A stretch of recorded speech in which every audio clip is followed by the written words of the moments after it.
जो कुछ लोगों को तो आइडिया है ऐसे ऑफ द मंथ का, खासतौर पे जो हमारे रेगुलर स्टूडेंट्स हैं, they of course know about this exercise that we do every month. But this month did we made it an open for everyone. So basically essay of the month का idea ये है कि हमारे पास कुछ तो recorded lectures हैं हमारे और डिस्कशंस हैं जो हमारी ऑनलाइन होती हैं नियर पीयर के प्लेटफॉर्म पे. सेकेंडली ऐसे के अंदर हम ये करते हैं कि, और प्रेसी के अंदर भी, every month we have an essay of the month session.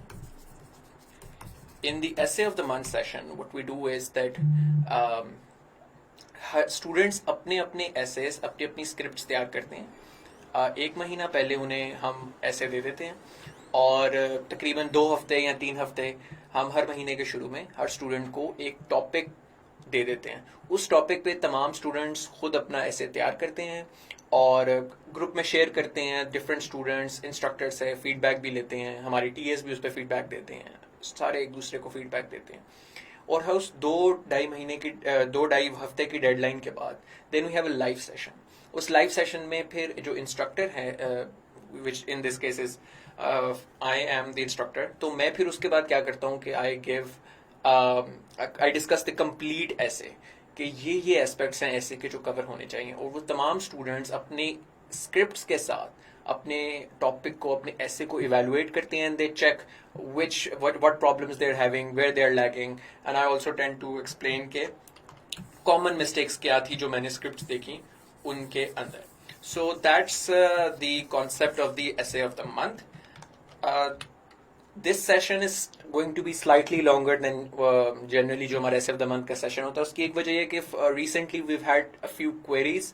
काफी ज्यादा लोग थे जिन्होंने approach किया near peer को, and they were asking about the functional aspects of near peer के ये ऑपरेट किस तरह करते हैं, आप किस तरह पढ़ाते हैं, क्या टीचिंग मेथोडोलॉजी, ऑनलाइन पे नजर कैसे आता है, you know. So lot of basic stuff that people were asking. सो मैंने ये डिसाइड किया फिर के ऐसे ऑफ द मंथ का चूंकि सेशन हमने करवाना है, तो मैं उसके अंदर आपको जनरली एक आइडिया भी दे दूं कि how does the near pair model operate, हम स्टूडेंट्स को किस तरीके से इंगेज करते हैं और हमारे मॉडल में लर्निंग कैसे होती है, and what is our methodology. तो ये this outline is going to be the outline of my today's session. तो सबसे पहले तो नियर पीयर आप में से ज्यादातर लोगों को idea, it's an online educational platform in which there are courses available for a lot of different academic fields. It's CA के लिए हैं, ACCA के लिए हैं, यूनिवर्सिटी के कोर्सेज हैं, MD-CAT के कोर्सेज हैं, एंट्री टेस्ट के कोर्सेज हैं, and for the last 2 years CSS के कोर्सेज भी इसके अंदर लॉन्च हुए हैं. So what you do is when you go to the nearpeer.org you will see this screen popping up, and in this screen then you have the CSS category, और उसके अंदर फिर आपके पास different courses आ जाते हैं. So we have individual courses of different CSS subjects, and then there are lots of packages कि जिसके अंदर काफी लो प्राइस के ऊपर आप बंडल्स खरीद सकते हैं, कंपल्सरी के, ऑप्शनल के और PMS के लिए courses, which you can see flashed on the screen. And इसी तरीके से जैसे इंग्लिश ऐसे का कोर्स है, तो मैं इंग्लिश ऐसे के कोर्स की केस स्टडी लेकर आपको एक्सप्लेन करूंगा कि किस तरीके से हमारे नियर पेयर के ऊपर कोर्सेज ऑपरेट करते हैं. So when you have purchase the course, तो इस तरीके से आपकी एक आउटलाइन आपको नजर आती है. मॉड्यूल्स बने हुए हैं डिफरेंट ऐसे के अंदर. So there are some demo lectures which are free for everyone. If anyone of you who is not signed up for Nearpeer और वह जनरली कुछ इंट्रोडक्टरी लेक्चर्स देखना चाहते हैं, तो इस सेशन के बाद आप नियर पेयर की वेबसाइट पर जाएं, इंग्लिश ऐसे के अंदर जाएं, अपना ईमेल से रजिस्टर करें और डेमो लेक्चर्स आप वहां पर देख सकते हैं. सो इस तरीके से फिर हमारे पास बाकी मॉड्यूल्स हैं और इन मॉड्यूल्स के अंदर फिर काफी सारी वीडियोस हैं. सो इंग्लिश ऐसे के कॉन्टेक्स्ट में बात की जाए तो ये 2 हिस्सों में डिवाइडेड है. The first part of this was covered by Hamad and the second part of this was covered by me. तो ये 2 हिस्सों में इसको डिवाइड किया हुआ है और उसको एक लॉजिकल कंटिन्यूएशन में डिजाइन किया हुआ है. वी बोथ आर द को इंस्ट्रक्टर्स फॉर द इंग्लिश ऐसे कोर्स. सो इंग्लिश ऐसे के अंदर आपको पार्ट 1 के अंदर क्या क्या चीजें डिस्कस हुई हैं, क्या आपको फायदा है पार्ट 1 के अंदर. सबसे पहले तो ये आपको हमाद की खूबसूरत शक्ल देखने को मिलेगी. उसके बाद आप जो वीडियोस हमाद ने कवर करवाई हैं उसकी आउटलाइन में आपके सामने एक रख देता हूँ. उसमें इंट्रोडक्शन टू ऐसे है, आउटलाइन के ऊपर डिस्कशन है, थीसिस स्टेटमेंट पे है, बॉडी ऑफ एन ऐसे है, और फिर कंक्लूजन कैसे लिखना है, इस पे पूरी डिस्कशन हमाद ने पार्ट 1 में की है. इसके साथ साथ इसको मजीद डेप्थ में डिस्कस करने के लिए पावर्टी के ऊपर डिस्कशन की है, फ्यूचर ऑफ डेमोक्रेसी के ऊपर आउटलाइन बनाई है, terrorism is a self inflicted injury इस टॉपिक के ऊपर आउटलाइन है, माइनॉरिटीज अ फेट नोबडी वांट्स इसके ऊपर आउटलाइन है, और करप्शन के ऊपर और 2 ऐसे फीडबैक की वीडियोस की डिस्कशन है. सो दिस इज व्हाट हमारा कवर्ड इन पार्ट 1. पार्ट 2 के अंदर फिर आगे मैंने मजीद उसको डिटेल में डिस्कस किया बहुत ज़्यादा चीज़ों को, जिसमें ये सबसे पहला पार्ट है फाउंडेशन से रिलेटेड कि जो इंग्लिश ऐसे की आपकी बुनियादी फाउंडेशंस हैं वो कैसे आपने बिल्ड करनी है. तो इनमें सबसे पहला जो वीडियो है वो philosophy of the essay exam है, और जिसके अंदर ऑफिशियल एग्जामिनर रिपोर्ट जो एफपीएससी पब्लिश करती है from time to time, sometimes every year, sometimes after 2 years, उनकी बेसिस पे एनालिसिस किया हुआ है कि इंग्लिश ऐसे में रिक्वायर्ड क्या है और इंग्लिश ऐसे का एग्जाम होता क्यों है सीएसएस के अंदर. दिस लेक्चर इज ऑल्सो, एक तो डेमो लेक्चर्स में आपको फ्री मिल जाएगा, plus it's also available on YouTube. So if anyone if you wants to get a grip of this, और ये आपको लाजमी देखनी चाहिए क्योंकि जो आपके बुनियादी कॉन्सेप्ट्स हैं ऐसे के मुतालिक उसका आपको अंडरस्टैंडिंग होगी. So first we have this, then I have discussed the general scheme of the essay, then types of essays and ideation, how to develop ideas, कि आपने सोचना कैसे है, डिफरेंट आइडियाज कैसे जनरेट करने हैं. तो ये आपकी ये थियोरेटिकल एस्पेक्ट है आपके इंग्लिश ऐसे का. फिर मैंने आउटलाइन के आपने जो आइडियाज सोचे हैं, जो यहाँ हमने पहले आइडियाज डिस्कस किए हैं कि डेवलप कैसे करने हैं, उन आइडियाज को आउटलाइन में कैसे ट्रांसलेट करना है, आउटलाइन कैसे लिखते हैं, आउटलाइन लिखने के डिफरेंट मेथड्स कौन से हैं और प्रेफर्ड मेथड ऑफ आउटलाइन क्या है. और जब हम आज आउटलाइन बनाएंगे तो आप वो देखेंगे कि मेरा स्टाइल ऑफ आउटलाइन क्या है, वो आपको वैसे इस पे भी नजर आ जाएगा. और वो एक सैंपल के साथ एक ऐसे के ऊपर कंप्लीट आउटलाइन बनाकर हमने इस वीडियो में डिस्कस किया है. Then I have discussed introduction in this. Now introduction के ऊपर 2 वीडियोस हैं. सबसे पहले तो आपने ऐसे स्टार्ट किस तरह करना है. इंट्रोडक्शन के भी अंदर आपने स्टार्ट में सबसे पहले क्या करना होता है. So there are different things, there are different ways in which you can start an introduction. इसके ऊपर भी आपको एक छोटी सी क्लिप नियर पेयर पे भी अवेलेबल है, it's also available on YouTube. तो वो 5 तरीके मैंने डिस्कस किए हैं कि आप इंट्रो कैसे शुरू कर सकते हो, और उसके बाद उस इंट्रो के बाद आपने बाकी चीजें कैसे लिखनी है, इंट्रो के अंदर क्या क्या कंपोनेंट्स हैं, वो क्या क्या आएंगे, वो भी मैंने सैंपल के साथ डिस्कस किए हैं. वैसे तो हम जब आज ऐसे करेंगे उस डिस्कशन में भी मैं आपको एक पूरा इंट्रोडक्शन लिख के दिखाऊंगा. लेकिन वो एक तरीका होगा, बाकी तरीके मैंने इधर वीडियोस में डिस्कस किए हैं because we don't have time to discuss all methods in this live session, but they are available on Nearpeer. फिर उसके बाद आर्ग्यूमेंटेशन पे डिस्कस किया है कि आर्ग्यूमेंट कंस्ट्रक्ट किस तरह करते हैं ऐसे के अंदर. फिर ऐसे की कंपोजिशन के अंदर वो 3 कौन से कंस्टिट्यूएंट यूनिट्स हैं, उनको किस तरीके से हम डेवलप कर सकते हैं. और उसकी अगर मैं क्विक समरी दूं तो यूनिटी का मतलब है कि आपके हर पैराग्राफ जो है वो डिस्पर्स ना हो, वो every paragraph should be connected, वो आर्ग्यूमेंट के अंदर लॉजिकल सीक्वेंस हो. Coherence means that all the paragraph should be connected and no paragraph should be isolated from others. और एम्फेसिस का मतलब है कि आपने पैराग्राफ को डिजाइन इस तरीके से करना है, उनकी सीक्वेंसिंग, उनको आपने कितनी जगह मतलब कितने आर्ग्यूमेंट्स किसी भी चीज पे बनाए हैं, that should be based on their relative importance because there are some aspects of the essay किसी टॉपिक के वो जो ज्यादा इंपॉर्टेंट होते हैं उस पर आप ज्यादा पैराग्राफ्स लिखते हो, और देयर आर सम एस्पेक्ट्स जिन पे कम रिक्वायर्ड होता है. सो ये चीजें डिस्कस हुई हैं. फिर हमने पैराग्राफ्स आर्ग्यूमेंटेशन के जरिए बनाए. फिर सीएसएस में इंग्लिश ऐसे के अंदर बहुत ज्यादा मसला स्टूडेंट्स को अक्सर ये होता है कि इंस्ट्रक्टर्स जो हैं वो फुल एसेज नहीं करवाते अपने स्टूडेंट्स को.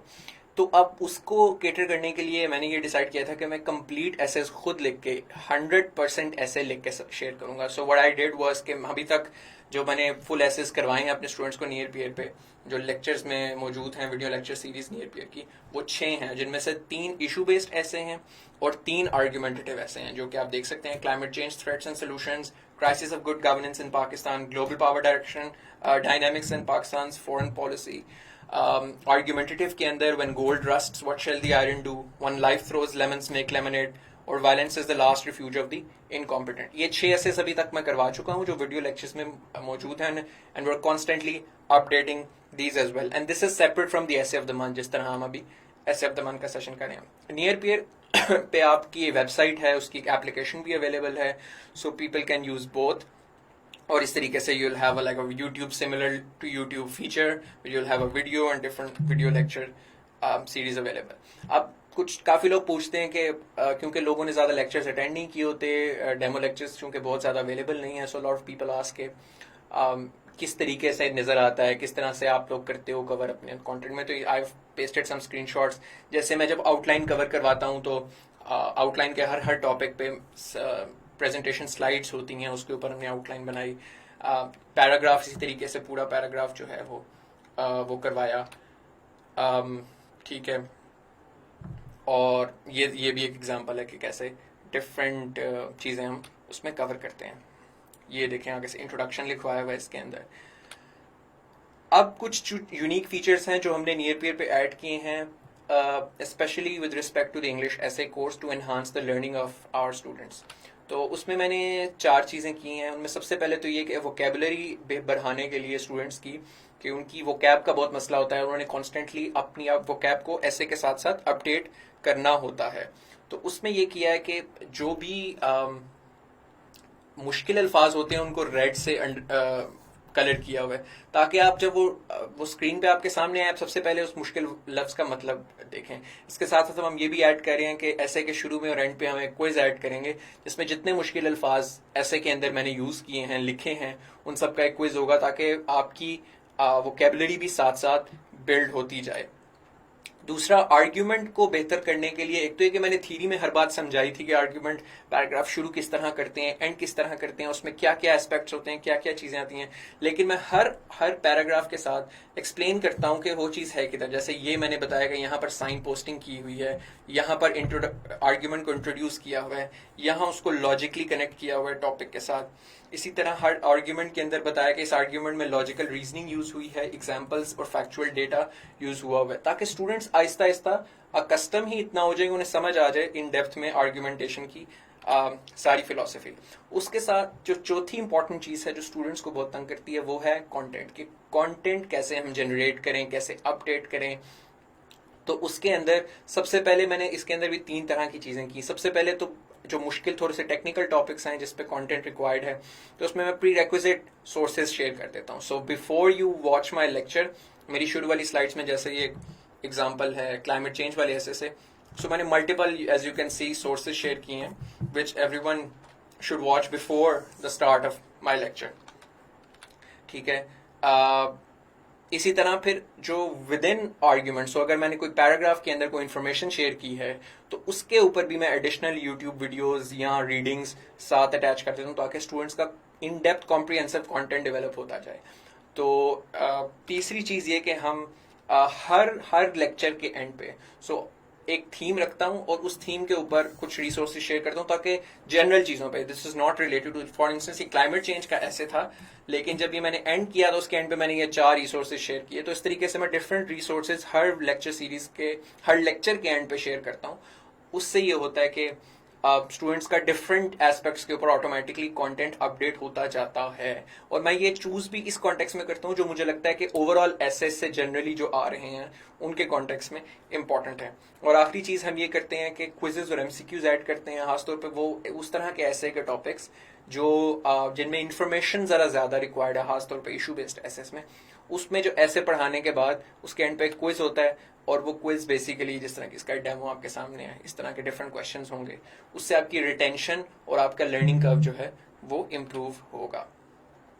दूसरा, हमारे से एक क्वेरी ये भी आती है कि आप स्टूडेंट्स के साथ इंगेज इंस्ट्रक्टर किस तरीके से करते हैं। तो हम प्लेटफॉर्म अभी फिलहाल यूज करते हैं एडमोडो का। Edmodo is like an online classroom. उसमें जितने हमारे एनरोल्ड स्टूडेंट्स हैं वो उसमें ऐड हो जाते हैं। जैसे यू कैन सी कि जो मेरे आपके यहाँ पे क्लासेस जिनमें आप हैं वो शो हो रही होंगी, एंड वहां पर आप डिफरेंट क्वेश्चंस जो हैं वो पूछ सकते हैं, और उसके ऊपर फिर इंस्ट्रक्टर जो है वो जवाब देता है। मैं भी उसके अंदर कम्युनिकेट इसी तरह करता हूँ, जो भी बात स्टूडेंट्स के साथ शेयर करनी हो, जो उनकी क्वेरी हो, जो उनको नोटिफिकेशन कोई देना हो, so anything we share and discuss in that group. अब इसमें फायदा यह है कि जनरली जो लोग ऑनलाइन अकेडमीज में या फिजिकल अकेडमीज में जाते हैं, उनको नुकसान, एक लिमिटेशन है नेचुरल कि आपने अगर 3 महीने का कोर्स लिया है, सो आप इंस्ट्रक्टर से उसी 2-3 महीने कनेक्ट रह सकते हैं। मगर हमारे पास जो स्टूडेंट्स आते हैं वो टिल एग्जाम एडमोडो के प्लेटफॉर्म से हमारे साथ कनेक्टेड होते हैं कंटिन्यूअसली। तो कंटिन्यूअसली उनको फिर वो गाइडेंस मिल सकती है। सो फॉर इंस्टेंस अगर आपने एक अकेडमी अक्टूबर में या अगस्त में ज्वाइन की और आपने यूर डन विद नवंबर, तो जब एग्जाम्स करीब आएंगे दिसंबर और जनवरी में, तो आप इंस्ट्रक्टर्स के साथ कोई कांटेक्ट नहीं होगा because you don't go to academy any more, but at near peer technology has been able to resolve that structural limitation for us in that regard. उसके अलावा नियर पीयर की कुछ वीडियोस और कंटेंट्स यूट्यूब पे मौजूद है. बहुत सारे लोग जो इनरोल नहीं करते कोर्सेज में, उनको अच्छा कंटेंट चाहिए, तो टाइम टू टाइम हम डिफरेंट चीजें यूट्यूब पे भी अपलोड करते रहते हैं. इंग्लिश ऐसे के कॉन्टेक्स्ट में ये दो वीडियोस में ये अवेलेबल हैं. This was an interview discussion with Ammar इसके अंदर, लेकिन काफी ज्यादा हमने ऐसे पे डिफरेंट चीजों पे कि अपना नॉलेज कैसे बिल्ड करना है, आपने राइटिंग कैसे इंप्रूव करनी है, डिफरेंट स्किल्स कैसे इंप्रूव करनी है, स्किल सेट कैसे डेवलप करना है, उस पर डिस्कशन की. So for those who have not check these out and who want to improve on these things, तो ये उनके लिए. सो अब हम आते हैं, एंड आई होप के we have most of the people joined the session by now. तो हम स्टार्ट करते हैं अपने एसे ऑफ द मंथ की डिस्कशन के ऊपर. हमारा आज का जो टॉपिक है वो है democracy is a culture rather than a process. अब पहली बात तो ये कि किस कैटेगरी में फॉलो करता है इंग्लिश ऐसे की टाइप्स के अंदर. जरूरी नहीं कि आपको एग्जैक्टली पता हो, but just for a good idea, for conceptual clarity आपको पिन पॉइंट करना आना चाहिए. जो मैंने पूरा एक्सप्लेन किया है अपने लेक्चर्स के अंदर भी, उसमें तो काफी डेप्थ में किया है, because our each video is at least 20 minutes long. तो उसके अंदर मैंने बड़ा लंबा एक्सटेंसिवली बताया कि दो टाइप के एसेस हैं. एक इशू बेस्ड एसे है आपका, और एक होता है आर्ग्यूमेंटेटिव एसे, जिसको आप एक्सपोजिटोरी एसे भी कह सकते हैं. ठीक है, और which is commonly misinterpreted as literary or reflective essays. Literary और reflective essays CSS के अंदर exist नहीं करते. जो literary reflective essays का जो concept है वो बिल्कुल different है. जिसको हमारे यहाँ literary and reflective essays कहा जाता है commonly, वो basically argumentative essays हैं. ठीक है, तो आपने बहुत ज्यादा लोग ऐसे कर लेते हैं, क्वालिफाई भी कर लेते हैं, लेकिन उनकी ये छोटी मिसकंसेप्शन जो है वो दूर नहीं होती. बट बहरहाल आप उसको कोई भी नाम दें, A category, B category, the idea इसके इशू बेस्ड एसेज में बहुत स्पेसिफिक चीज डिस्कस होती है. बड़ी एक टॉपिक जो है वो किसी बड़े स्पेसिफिक इशू के ऊपर आता है, इसीलिए उसे इशू बेस्ड ऐसे कहते हैं. जैसे आप ये कहें कि energy crisis in Pakistan, water scarcity in Pakistan, ठीक है, कॉन्स्टिट्यूशनल इश्यूज ऑफ पाकिस्तान. कोई इस तरह के टॉपिक जो किसी स्पेसिफिक इशू के ऊपर आ रहे हैं, वो इशू बेस्ड ऐसे होते हैं. आर्ग्यूमेंटेटिव एसेस वो होते हैं जो किसी आइडिया के ऊपर एग्जिस्ट करते हैं और उस आइडिया के ऊपर आर्ग्यूमेंटेशन एग्जिस्ट करे. तो इसलिए argumentative essays issue based essays से फर्क है. इशू बेस्ड ऐसे बहुत ज्यादा स्पेसिफिक इशू सेंटर्ड होते हैं, और आर्ग्यूमेंटेटिव एसेस आइडिया सेंट्रिक होते हैं और थोड़े मोर जनरल, थोड़े ज्यादा ब्रॉड होते हैं. So there is less interpretation required in issue based essays. इसमें इंटरप्रिटेशन कम चाहिए होती है. इसमें इंटरप्रिटेशन कम इसलिए चाहिए होती है बिकॉज स्पेसिफिक इशू है, so you don't have to put a lot of mental effort into interpreting them. But argumentative essays में you need more interpretative skills. तो इसमें भी तीन तरह की आगे से टाइप्स हो सकती हैं. कोई आइडिया प्रोपोजिशन हो सकती है, यानी कोई आइडिया हो सकता है, जैसे कि हमारा ये वाला ऐसे, democracy is a culture rather than a process. It's an idea. ठीक है. सेकंड, आपकी कोई विजडम कोटेशन हो सकती है कि किसी बड़े बंदे की कोट हो. ठीक है. तीसरा, वो कोई हो सकता है कि आपकी जो प्रोवर्बियल स्टेटमेंट्स हैं, self help is the best help, तो वो प्रोवर्बियल स्टेटमेंट्स जो हैं, हमारे मैक्सिम्स जो हैं, उनके ऊपर हो. सो ये, लेकिन ब्रॉडली स्पीकिंग ये तीनों कैटेगरीज आर्ग्यूमेंटेटिव के अंदर वो हैं जिनमें कोई आइडिया डिस्कस होता है और जरा ब्रॉड होता है जिसको इंटरप्रेट करते हैं. तो democracy is a culture rather than a process is an idea because it's not specific. तो मैं सबसे पहले आपको एक जनरल स्कीम बता दूं जो मैंने अपनी आर्ग्यूमेंटेटिव ऐसे के लिए अपने स्टूडेंट्स के साथ भी शेयर की है, कि मैं सबसे पहले इंट्रोडक्शन का पैराग्राफ आता है, फिर उसके बाद डेफिनेशंस आती हैं, फिर उसके बाद मेन आर्ग्यूमेंट्स आते हैं, फिर केस स्टडीज आती हैं, फिर if it is possible to prove the inverse logic of the statement then we prove that, then we have recommendations, and then we have the conclusion. ठीक है. अच्छा, इसमें मैंने पैराग्राफ्स की एक बड़ी जनरल सी स्कीम है, इसमें आप ऑल्टर कर सकते हो. कभी कभी जैसे स्टॉप ऐसे में भी होगा कि सेकंड या थर्ड उसके कॉन्टेक्स्ट और डेफिनेशंस पे गुजर जाए. कभी कभी आपके मेन आर्ग्यूमेंट्स 3 से ज्यादा हो जाते हैं, कभी कभी केस स्टडीज कम हो जाती हैं. सो कभी कभी इनवर्स लॉजिक एग्जिस्ट ही नहीं करती किसी टॉपिक में. सो ये चीजें, कभी कभी टॉपिक ही रिकमेंडेशन सेंट्रिक होता है, तो आपको रिकमेंडेशंस का सेपरेट हेडिंग बनाने की जरूरत नहीं पड़ती, but basically broadly speaking these are the things, these are the lines along which one should think. ठीक है, इन इन नुकात के गिर्द आपने सोचना होता है अपने ऐसे के अंदर। इनवर्स लॉजिक क्या होती है, क्योंकि मेरे स्टूडेंट्स जो हैं they are quite familiar with it, तो इनवर्स लॉजिक मैंने बेसिकली उसके लिए यूज करता हूँ। जैसे अगर टॉपिक है कि violence is the last refuge of the incompetent, कि जो नाअहल शख्स होता है वो बिल आखिर तशद्दुद का इस्तेमाल करता है, तो आपने पूरा ऐसे उस पर लिखा, लेकिन एक उसको फ्लिप करके बताएं कि अच्छा जो इनकॉम्पिटेंट नहीं होता, जो कॉम्पिटेंट होता है, वो अल्टरनेटिवली किस तरीके से मुश्किलात का सामना करता है। इनकॉम्पिटेंट का तो समझ आ गया, आपने उस पर पूरा ऐसे लिख दिया जो टॉपिक में था, कि जब भी मुश्किल आएगी तो वो बंदा एंड पे फिर अल्टीमेटली वायलेंस यूज करके अपने एंड्स अचीव करना चाहेगा, अपनी खामियां छुपाना चाहेगा।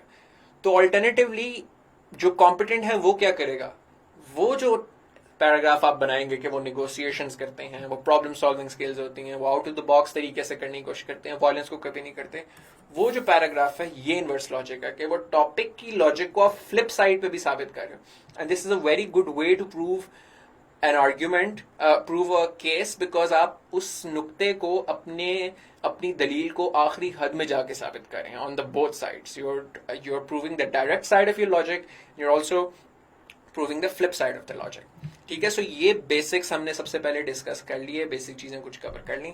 Now let's jump through the topic.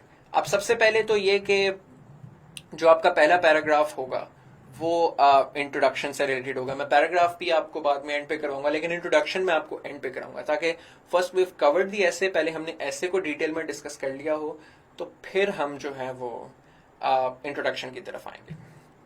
तो सबसे पहले जो ये बात है कि democracy is a culture rather than a process, सबसे पहले आप भी इस पे ब्रेनस्टॉर्म आपने किया होगा। मेरे जो स्टूडेंट्स देख रहे हैं ये, उन्हें तो इस पे स्क्रिप्ट्स भी लिखी होंगी और वो इवेलुएट कर रहे होंगे अपने आप को साथ साथ।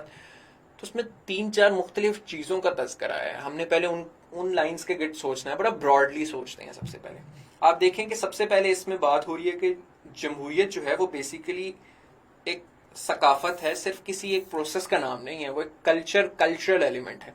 सो उसमें सबसे पहले तो ये हो गया कि एक तो कोई ऐसी बला है जो कि जिसको कहते हैं कल्चर, सबसे पहले। फिर कोई एक बला है जिसको कहते हैं प्रोसेस। ठीक है, यानी कि एक डेमोक्रेसी का कल्चरल एलिमेंट है, ठीक है, जो हुआ डेमोक्रेटिक कल्चर, और एक जमहूरियत का प्रोसेस है जिसे कहते हैं डेमोक्रेटिक प्रोसेस। तो ऑब्वियसली ये दोनों चीजें मुख्तलिफ होंगी while related, but these two will have sharp distinction between the two. तो एक तो हमें ऐसे में सबसे पहले ये करना है इस टॉपिक को समझाने के लिए अपने दूसरे पैराग्राफ में, कि हमें बताना होगा कि इसका मतलब क्या है। तो इस टॉपिक का मतलब समझाने के लिए हमें सबसे पहले डेमोक्रेटिक प्रोसेस क्या होता है वो बताना पड़ेगा, और डेमोक्रेटिक कल्चर क्या होता है वो बताना पड़ेगा। And in explaining that will be explaining the difference between the two. फिर हमें बताना है, अब वो कह रहा है कि जमहूरियत जो है, डेमोक्रेसी जो है, वो एक डेमोक्रेटिक कल्चर है, वो सिर्फ डेमोक्रेटिक प्रोसेस का नाम नहीं है। इसका मतलब डेमोक्रेटिक कल्चर की ज्यादा अहमियत है डेमोक्रेसी के अंदर। तो अहमियत किस तरीके से आप साबित करोगे, ठीक है, कैसे डेमोक्रेटिक कल्चर की ज्यादा वैल्यू है या बहुत अहम है, वो इस तरीके से कि कुछ चीजें हैं, कुछ प्रोमिसेस हैं या कुछ फंडामेंटल्स हैं डेमोक्रेसी के, आप इस ऐसे में वो साबित करोगे कि वो फंडामेंटल्स डेमोक्रेसी के सिर्फ डेमोक्रेटिक कल्चर के जरिए अचीव हो सकते हैं, वो हाली डेमोक्रेटिक प्रोसेस के जरिए वो प्रोमिसेस अचीव नहीं हो सकते। सो किन लाइंस पे हमने सोचेंगे, हम सबसे पहले बताएंगे डेमोक्रेटिक कल्चर क्या है, डेमोक्रेटिक प्रोसेस क्या है, किस तरह ये डिफरेंट हैं। फिर डेमोक्रेसी के जो आइडियल्स हैं या जो प्रोमिसेस हैं जो हम हिस्टोरिकली देखते आए हैं, जो डेमोक्रेसी के एडवोकेट्स हैं, जो प्रोपोनेंट्स हैं, फिलोसोफर्स, हिस्टोरियंस, पॉलिटिकल थियरिस्ट्स, पॉलिटिशियंस, जो हमें ख्वाब दिखाते आए हैं कि जमहूरियत से ये मिलेगा आपको, वो तब ही मुमकिन है जब हम किसी भी मुआशरे में डेमोक्रेटिक नॉर्म्स, जमहूरी इकदार किसी मुआशरे में एग्जिस्ट करेंगी। तो सिर्फ अगर जमहूरी अमल और जमहूरियत की वो एक्सरसाइज होगी, सिर्फ अगर वो इलेक्शंस ही होंगे, तो उससे सिर्फ ये चीज अचीव नहीं हो सकती। तो ये इन लाइन्स के गिर्द हमने सोचना है। फिर हम बताएंगे कि वो क्या उन मुआशरों में क्या होता है कि जहां पर सिर्फ डेमोक्रेटिक प्रोसेस होता है और डेमोक्रेटिक कल्चर नहीं होता। जाहिर है इस टॉपिक के कॉन्टेक्स्ट में हम बताएंगे कि उनको कोई फायदा नहीं होता, नुकसान होता है। और उन माशरों में क्या होता है कि जहां पर डेमोक्रेटिक कल्चर और डेमोक्रेटिक प्रोसेस दोनों एग्जिस्ट करते हैं। फिर चूंकि हमने पाकिस्तान का मुकाबले का इम्तिहान देना है तो वहां पर ये जरूरी है कि आप पाकिस्तान के ऊपर भी एक कोई डिस्कशन करें। तो बाद में फिर हम कहेंगे कि हम इसी लेंस को देखते हुए, इसी प्रिज्म से पाकिस्तान की डेमोक्रेटिक जर्नी को कैसे एक्सप्लेन करते हैं कि हमारी we have had a very tumultuous history when it comes to the democratic evolution. तो उस जमहूरियत का जो हमारे यहाँ जो रहा है सारा मामला पाकिस्तान के अंदर, उसका इर्तका जिस तरीके से हुआ है, उस इर्तका को हम इससे कैसे एक्सप्लेन कर सकते हैं कि क्या पाकिस्तान में कभी डेमोक्रेटिक कल्चर रहा है। अगर नहीं रहा तो फिर हम बताएंगे ये वो वजह बनी जो पॉलिटिकल इंस्टेबिलिटी की, डेमोक्रेटिक इंस्टेबिलिटी की, और फिर उसके बाद रिकमेंडेशंस। सो ये तरीका है सोचने का। मैं आपको जनरली बता रहा हूँ कि कैसे आपने ब्रेनस्टॉर्मिंग करनी है इस टॉपिक के ऊपर। हम इंडिविजुअली इसको ब्रेक डाउन करके अब आगे चलेंगे, ठीक है। अब मैं आपको आउटलाइन पूरी दिखाऊंगा और हर टॉपिक, हर एस्पेक्ट के ऊपर आउटलाइन बनी होगी और उसको फिर हम डिस्कशन करेंगे। सो सबसे पहले जो आउटलाइन के अंदर इंट्रोडक्शन लिखते हैं, अब मैंने 2-3 तरीके इसमें बताए हैं कि आउटलाइन में आप कैसे वो कर सकते हैं, अपनी इंट्रोडक्शन लिख सकते हैं। लेकिन उसमें एक अच्छा तरीका ये है कि आप इंट्रोडक्शन के अंदर 2-3 पॉइंट्स में जो आपकी सेंट्रल चंक है ऐसे का या मेन चीजें हैं उनको आप एक्सप्लेन कर दें, ठीक है। जैसे मैंने इसके अंदर आपके सामने ये शेयर कर रहा हूं। A successful democratic system not only has a functional procedural democracy but also inculcates democratic norms. Democratic culture is the substance of the democratic order that helps advance the country forward. Democratic procedure devoid of democratic culture is not only undesirable but also dangerous. तो जो main themes है हमारे ऐसे की वो हमने introduction के अंदर लिख दी। इसके कॉरेस्पॉन्डिंग बॉडी के अंदर जो आपका पैराग्राफ आएगा वो मैं आपको एंड पे कराऊंगा, क्योंकि उसमें हम शुरू में पहले बड़ा एक एक्स डालना है हमने, उसमें अच्छा कैचिंग सा इंट्रोडक्शन बनाना है, कैचिंग सी एक स्टोरी डालनी है, फिर उसको ट्रांजिशन कैसे करना है, फिर उसको किस तरह पूरा इंट्रोडक्शन का पैराग्राफ कंस्ट्रक्ट करना है, वो मैं आपको बाद में करवाऊंगा। सो वो let's keep it for the end.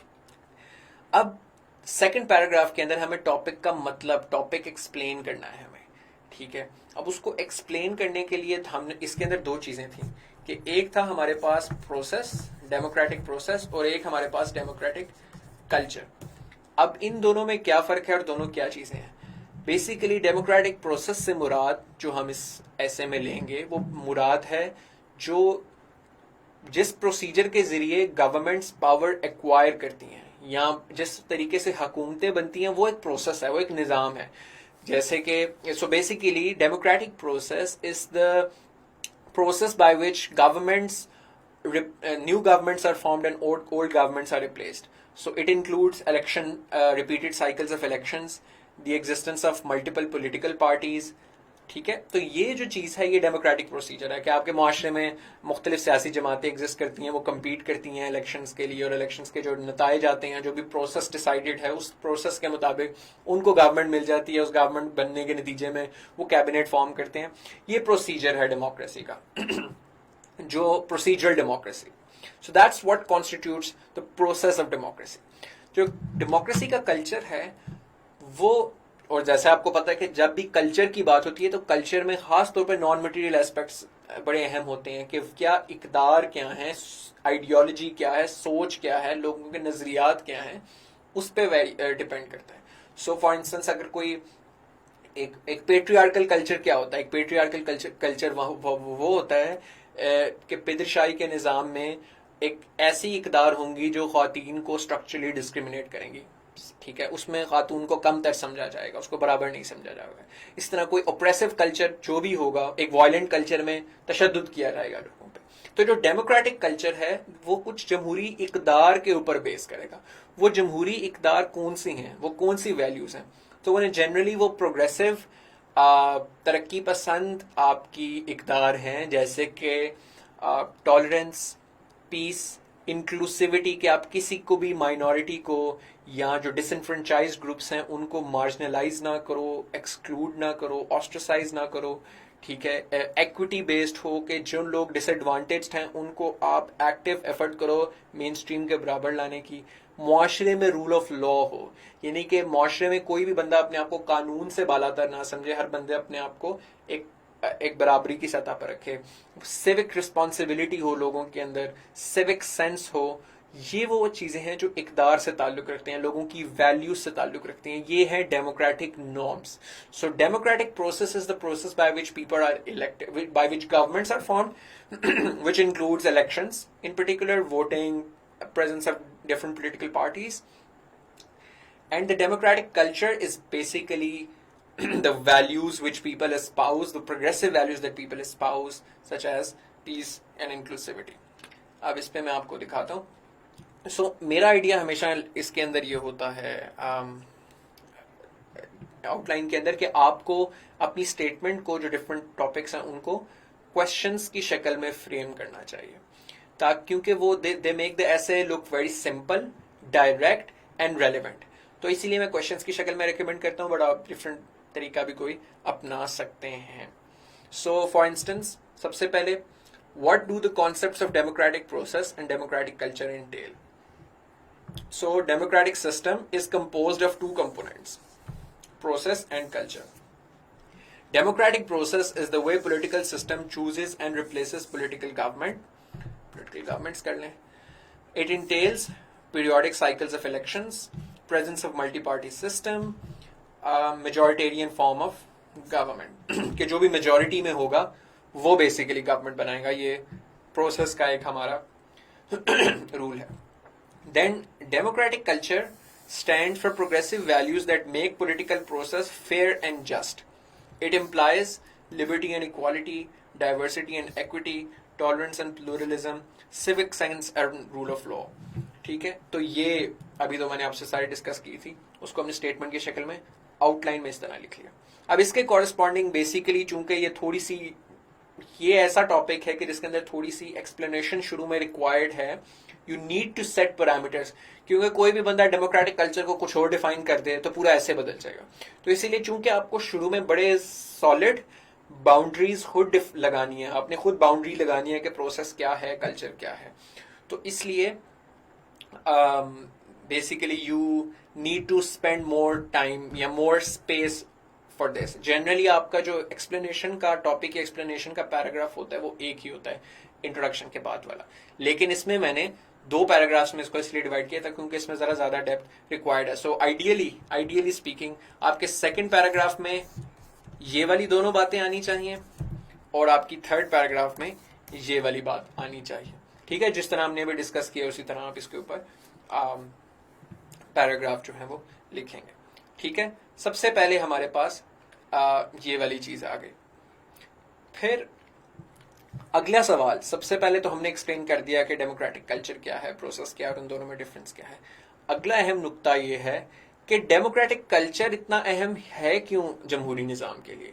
तो जमहूरी इक़दार क्यों बहुत अहम है जमहूरी निज़ाम के लिए?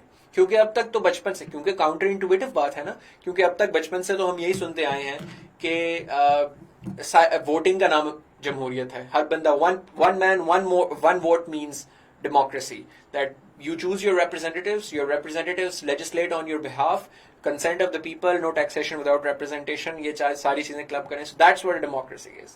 मगर इस ऐसे में आप थोड़ी सी डिफरेंट बात कर रहे हैं, आप कह रहे हैं कि नहीं, ये जो हम हमेशा से पॉपुलर कंसेप्शन है एक कि सिर्फ यही जमहूरियत है, ऐसा नहीं है, इक़दार भी कोई चीज है और वो सबसे ज्यादा अहम है। तो वो सबसे ज्यादा अहम क्यों है इक़दार, वो आपने बताना है अगले पैराग्राफ में कि why are democratic norms essential for democratic system. तो उसमें बेसिकली आइडिया ये है कि वो जमहूरियत ने जो अहद जवानी में देखे थे हमने ख्वाब सुहाने, एक नई दुनिया के तराने, एक नई दुनिया के फसाने, तो वो डेमोक्रेसी ने जो कुछ प्रोमिसेस किए हैं, वो जो हमें हिस्टोरिकली, हमें फिलोसोफर्स ने, एक्टिविस्ट्स ने, पॉलिटिशियंस ने, हिस्टोरियंस ने, पॉलिटिकल थियरिस्ट्स ने हमारे साथ जो एक ख्वाब दिखाया जमहूरियत का, यहाँ जो वो जो थीरी है पूरी डेमोक्रेसी की, कि डेमोक्रेसी के कुछ गोल्स हैं जो डेमोक्रेसी अचीव करने में कामयाब होती है। We say that democracy is the most fair and productive system ever devised.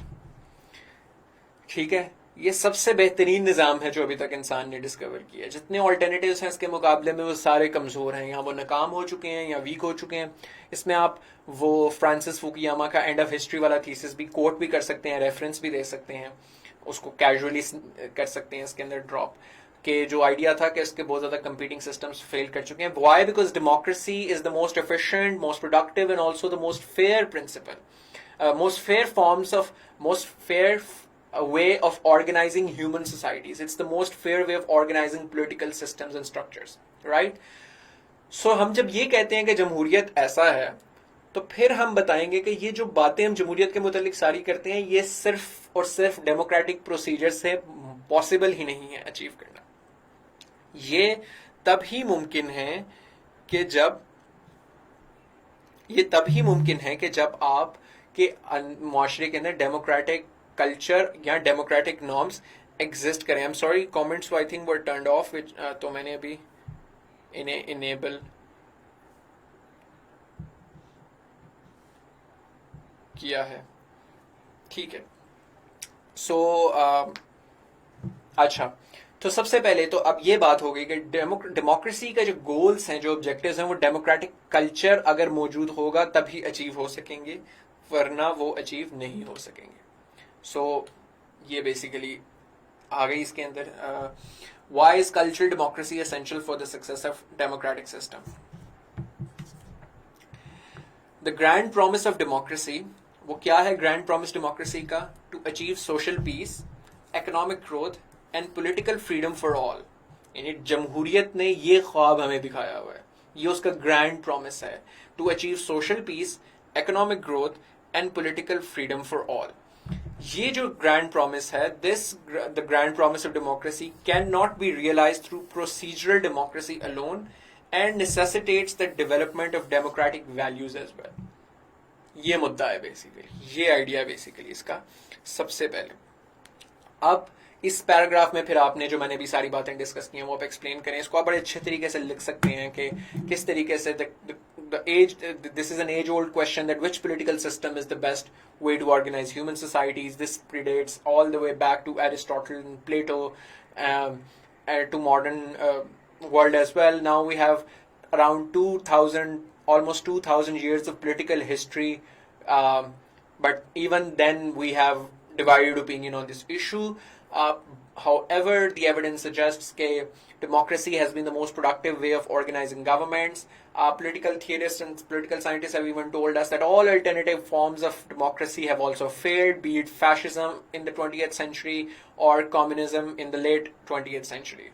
And this resulted in some political theorists such as Francis Fukuyama to even claim in his book End of History that democracy is the perfect form of government and there can be no form of government which could ever replace democracy because the history has ended because we have devised the best form of system. However, this means that democracy is the best route or the best means to achieve social peace, economic growth and political freedom. However, this promise of democracy cannot be achieved with procedural democracy alone. By just introducing repeated elections, a country cannot achieve these goals. A presence of strong democratic values and norms is also important. There is a causal link between a development of cultural democracy and growth, peace and freedom and liberty. तो ये कुछ जो आपकी छोटी मोटी queries हैं ये मैं इन पे आंसर करता हूँ। थीसिस स्टेटमेंट कहाँ पे आएगी, कैसे आएगी, अभी आप फोकस करें with what we are discussing. मैं एंड पे क्वेश्चन आंसर्स, आपने कोई डिफरेंट क्वेश्चन अगर पूछना है जो कि अभी हम डिस्कस नहीं करें, सो यू रिजर्व दैट, ताकि एंड पे I will open the house for question answer session, तो उसमें मैं जवाब दे दूंगा। सही है, तो ये बेसिकली आपकी बातें सबसे पहले इसके अंदर आ जाएंगी कि कल्चर डेमोक्रेसी क्यों जरूरी है डेमोक्रेटिक सिस्टम के अंदर। ठीक है, उसके बाद सबसे पहले अब हमने 3 चीजें आइडेंटिफाई की हैं। हमने कहा कि सोशल पीस,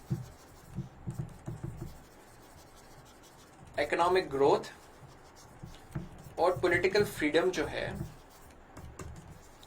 ये जमहूरी निजाम ने, क्योंकि मुआशरे, किसी भी मुआशरे की आप वैसे भी देखें तो यही 3 बुनियादी जरूरियात है ना, कि एक तो मुआशरे में अमन व अमान हो, लोगों की स्टैंडर्ड ऑफ लिविंग अच्छा हो, मुआशी तौर पे तरक्की करें, मुआशी इस्तेहकाम हो, और सियासी तौर पर उनको आज़ादी हो, इस हक के आज़ादी राय हो, उनको ऑर्गेनाइज करने की आज़ादी हो, उन्हें लिखने की आज़ादी हो, उन्हें इख्तलाफ राय की आज़ादी हो। ठीक है, तो यही बेसिकली तीन ऑब्जेक्टिव्स हैं किसी भी मुआशरे में अगर हम देखें तो सियासी निज़ाम के ये तीन मकासद है। और हम यही कह रहे हैं कि जमहूरियत कहता है कि वो इन तीन इंडिकेटर्स पे, इन तीन पैरामीटर्स पे सबसे बेहतर परफॉर्म कर सकते हैं। तो हमने बताना है कि कल्चर जो है, डेमोक्रेटिक कल्चर अगर एग्जिस्ट करता है, जिसमें हमने बताया कि कौन सी वैल्यूज हैं, इंक्लूसिविटी की, डाइवर्सिटी की, टॉलरेंस की, प्लूरलिज्म की, इक्वालिटी की, एक्विटी की, रूल ऑफ लॉ की, सिविक वैल्यूज की, कि अगर ये किसी मुआशरे में एग्जिस्ट करती हैं तो वो फिर इन तीन चीजों की तरफ लेकर जाएंगी। तो अब हम अगले पैराग्राफ में एक्सप्लेन करेंगे कि वो किस तरीके से डेमोक्रेटिक प्रोसेस जो है, डेमोक्रेटिक कल्चर जो है, वो ये ऑब्जेक्टिव्स को कैसे अचीव करते हैं। तो हम उनको एक एक पैराग्राफ में आगे डिवाइड कर लेंगे, क्योंकि ये सबसे अहम हिस्सा है हमारे आर्ग्यूमेंट का, तो एम्फेसिस हमें इस पे ज्यादा देना है। तो सोशल पीस कैसे अचीव होता है? जब किसी भी मुआशरे के अंदर लोगों को सप्रेस ना किया जाए, टॉलरेंस हो, और डिफरेंट जो आपके socio political, socio economic groups हैं, उनके ऊपर किसी किस्म की आप कोई मुतवाजी सलूक ना करें उनके साथ, उनकी कोई डिस्क्रिमिनेशन ना हो, उन्हें इक्वल अपॉर्चुनिटीज फराहम करें, उनके साथ कोई इम्तियाजी रवैया ना आप रखें, तो फिर क्या होगा कि मुआशरे में कॉन्फ्लिक्ट्स कम होंगी। बिल्कुल, क्योंकि अगर आप एक एथनिसिटी को दूसरी एथनिसिटी पे फोकियत देते हैं, एक रेस को दूसरी रेस पे तरजीह देते हैं, अगर मुआशरे के अंदर कुछ लोगों को हकूक मिलते हैं, एलीट्स को मिलते हैं, आम लोगों को नहीं मिलते, प्रिविलेज लोगों को मिलते हैं, आम को नहीं मिलते, तो ऑटोमेटिकली सोसाइटी में सोशल स्ट्राइफ आती है, सिविक स्ट्राइफ आती है, सोशल कॉन्फ्लिक्ट जनरेट करता है, वायलेंस जनरेट होता है। अगर आप मतलब बड़ा बुनियादी सा नुकता है, आप पाकिस्तान के अंदर भी देखें, दीगर ममालिक में भी देखें, तो डिसइनफ्रेंचाइज ग्रुप्स का ही आपस में मुकाबला होता है और उनके आपस में कॉन्फ्लिक्ट होता है। सीरियन सिविल वॉर आपके सामने है कि वहां पर डिफरेंट ग्रुप्स बन गए, और उसके ऊपर वो ग्रुप बंदी भी basically was centered around historical marginalization, तो फिर कॉन्फ्लिक्ट जनरेट होती है, इंटर ग्रुप कॉन्फ्लिक्ट शुरू होती है, वो सिविल वॉर की शक्ल भी ले सकती है, बट जनरली क्राइम आपके माशरे में ज्यादा एग्जिस्ट करेगा, क्योंकि कुछ लोग जो सोसाइटी के मेन स्ट्रीम से मार्जिनलाइज्ड हैं, उनको वो अपॉर्चुनिटीज नहीं मुहैया, तो फिर वो डिविएंट बिहेवियर की तरफ जाते हैं। जिन्होंने सोशियोलॉजी रखी है उनको तो ये बात बड़े अच्छे तरीके से समझ। तो सोशल पीस की तरफ सबसे पहले आपकी इस तरीके से डेमोक्रेटिक कल्चर लेकर जाता है कि वो तमाम लोगों को मेन स्ट्रीम में शामिल करता है, वो किसी के साथ डिस्क्रिमिनेशन नहीं करता, वो हर बंदे को इक्वल फुटिंग पे रखता है, और हर एक को बराबर मौके फराहम करता है। ठीक है, सो सबसे पहले, how does democratic culture help realise the promise of democracy? ठीक है, तो सबसे पहला गोल क्या था? सोशल पीस का। तो वैल्यूज, और हम स्पेसिफिकली पिन पॉइंट करते हैं कि वो जो वैल्यूज हमने डेमोक्रेटिक वैल्यूज आइडेंटिफाई की हैं, उनमें से कौन सी वैल्यूज हैं जो सोशल पीस की तरफ लेकर जाती हैं। सो अब आप नोटिस भी करना है अपने साथ साथ कि इस ऐसे में कोहेरेंस कैसे डेवलप हुई है, कि हमने शुरू में वैल्यूज डिफाइन की, फिर हमने बताया कि डेमोक्रेसी का क्या गोल है, फिर हर एक एक गोल के साथ मैं उसे लिंक करूंगा। So values of equity, tolerance and pluralism create a cohesive social fabric. सो एक कोहेसिव जो है वो सोशल फैब्रिक बनता है, where people are not excluded और marginalised based on ascriptive status. Ascriptive status वो होता है जो आप एक्वायर नहीं कर सकते, जो आप something that you are born with, your race, sex, ethnicity वगैरह, सच एज रेस, सेक्स और एथनिसिटी। यानी कि वैल्यूज ऑफ इक्विटी जो है वो एक ऐसा समाजी ताना बाना जोड़ता है, एक ऐसा मुआशरा जन्म लेता है कि जहां लोगों को इस बुनियाद पर मुआशरे से अलग नहीं किया जाता कि उनका रंग, नस्ल का फर्क है या उनके जिन्स का फर्क है।